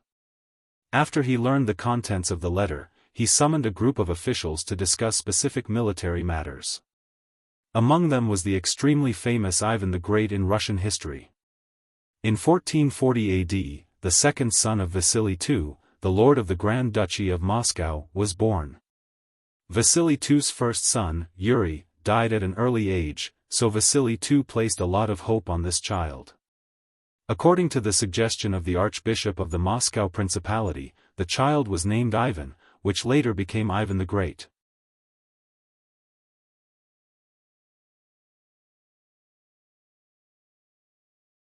Chapter 14:10. His son Ivan, his generals Boris, Pyotr, Sergei, as well as Maxim from Novgorod, Turgenev from Vyatka, and Vanya from Pskov were involved in the meeting. The first thing the blind duke did was to announce Mahama's letter to the public. After that, he sat there quietly. He knew that after reading the letter, his subjects would definitely have something to say. As expected, after the letter was passed around, one of the generals, Sergei, was the first to speak. "Grand Duke, this is a good thing. As long as we occupy Wuxia City, it will be equivalent to expanding our influence. This will be a great boost to our duchy and our Russian independence. Previously, they were afraid that the Mongols would suddenly interfere when they made a move on New Summer City. Now that the Mongols had the same idea and no longer had any concerns, it was time to make a move. Yes, we agree. Maxim and the others immediately voted in favor. Under the pressure of the blind Grand Duke, the power in their hands was getting smaller and smaller. If there was a chance to expand their influence, it would be a great opportunity to develop their strength. Naturally, no one wanted to miss out on something beneficial. After a while, several people spoke. Only Supreme General Boris and Ivan remained silent. They seemed to be thinking about something. The blind Grand Duke didn't hear them say anything, so he knew that they must have other ideas. He took the initiative to ask, "Ivan, what do you think?" "Father-in-law, I don't have any ideas. Everything will be done according to everyone's wishes." Ivan raised his head. His voice was calm, but in his heart, he was somewhat unwilling. As early as when Wuxia first appeared here with the new army, Ivan had already dealt with them. At that time, Wuxia had received Yang Qindong's order to help the Rossi Duchy resist the pressure of the Golden Horde to the best of his ability. After the cooperation, the relationship between the two sides quickly became closer. It was also from then on that Ivan gained a better understanding of this Han army called the Five-Star Army. This army was well-equipped and well-trained. They fought in a methodical manner. Many of their advanced military concepts were often eye-catching. Furthermore, they often cooperated with each other to deal with the military oppression of the Mongol army. Gradually, Ivan began to have thoughts of using them for his own purposes. For this reason, Ivan made a heavy promise. He said that as long as Wuxia was willing to lead the army and surrender to him, he would become one of the great generals of the Ros Duchy in the future. At that time, there would not be many people in the entire country who would have a more important position than him. With such a promise, Wuxia only said that he would consider it. At that time, Ivan was still full of confidence, but after several years, he still did not receive an answer, so he knew that the other party was tactfully rejecting him. Although Ivan was puzzled by this, he had never given up on the idea of making the other party surrender. In his opinion, the Five-Star Army was too far away, and there were many things that were beyond his reach. As long as he sincerely invited them, they would definitely be moved by his sincerity. However, the situation hadn't come to a conclusion yet. The main force of the Five-Star Army had actually arrived as reinforcements. This made him completely lose all hope of getting the other party to surrender. It was inevitable that he would feel disappointed, but he was a determined person after all. Since this path did not work, he would not think about it anymore. It was just a pity for a talent like Wuxia. Right, the main force of the Five-Star Army had arrived. He heard that his master, King Wunan of Damyang, had also come. If that was the case, would Wuxia realize his prowess after he defeated this opponent? Would it be possible for him to come under his banner? Unknowingly, Ivan was filled with anticipation for Yang Qindong's arrival. He wanted to see what kind of ability this person had to be able to make a valiant general like Wuxia work for him. Now that Ivan had expressed his stance, only great General Boris was left. This was a person that even the blind duke respected greatly. It wasn't an exaggeration to say that this person's words could sometimes be compared to several people, especially when it came to military matters. He had the ability to keep his word. After asking Ivan, Boris knew that it was time for him to express his stance. He summarized his thoughts and said, "Speaking of the Han army in New Summer City, they can't be considered our friends anymore. Although they helped us fight a few battles with the Mongol army a few years ago and played a big role, as the Mongol army gradually restrained their blade rays and we continued to grow stronger, they didn't do anything for us anymore. Dealing with them is something that should be done." This meant that he agreed, but everyone knew that Boris didn't finish his words. He must have something else to say. Sure enough, Boris continued to express his stance. This time, the Mongol Khan made his stance clear and decided to make a move on New Summer City. Moreover, he intentionally sent us away. This clearly means that he wants to borrow our hands to deal with Wu Sheng. Moreover, I heard that Wu Sheng's master is about to arrive. If we act rashly and fail, countless variables will appear in the outcome of this matter. This is very disadvantageous to me. You should know that King Wu Nan of the Great Ming Dynasty was able to build a 20,000-strong White Russian army. This is enough to prove that this person has some means. Otherwise, why would our people risk their lives for him? Either we don't make a move against such an opponent, or if we do, we have to beat them until they have no choice but to retreat from this area. Well said. Great General Peter echoed loudly, this King Wu Nan of Damyang actually dares to build a White Russian army and use our people to fight. Does he really think that we don't exist? This kind of person needs to be taught a lesson. After everyone reached a consensus, a smile appeared on the face of Grand Duke Blindness, who was sitting at the head of the table. Well, since no one raises any objections, this matter will be handed over to General Boris. Everyone has to cooperate with him unconditionally. This is also a very important step in our expansion. We must win, and we must not lose. Yes, Grand Duke. Everyone at the meeting loudly agreed. Thus, a large net was spread out to target Wu Sheng in New Summer City. New Summer City. It was originally an abandoned White Russian tribe's old site. But ever since Wu Sheng brought the New Summer Army here, he had begun to rebuild it. Taking into account the raw materials, although the city wasn't very big, it was still enough to support 200,000 to 300,000 people. Standing in the courtyard, Wu Sheng's face had a hint of vicissitudes of life. He stood straight and seemed to be thinking about something. If one paid attention to him, they would notice that his expression would occasionally become somewhat agitated. Sometimes, he would frown deeply, as if he was thinking about some difficult problem. Needless to say, he was happy. There was already news that the sixth young master had set out from Siberia and was heading towards him. When he thought about how he hadn't seen the sixth young master for 9 years, the longing in his heart grew stronger. This feeling of reuniting after a long time naturally made him happy. But while he was happy, he was also somewhat worried. In the past 9 years, he hadn't completed his mission very well. Until now, he had only occupied an isolated city with more than 30,000 soldiers and more than 100,000 people. Due to the inconvenient transportation, Wu Sheng's progress in Yangtze's development would be delayed by a lot. But he also knew that in the past 9 years, Yang Chendong had built a huge empire, made a lot of contributions, and conquered a lot of territory. In comparison, his own small achievements were somewhat unpresentable. He didn't know if the sixth young master would be satisfied or angry when he saw him. Although he said that he was alone and didn't have any support, he had brought his army with him. But after all, they had brought an army with them when they came. Although they had expanded a little compared to before, it was still very limited. This couldn't be considered a great achievement. Sigh.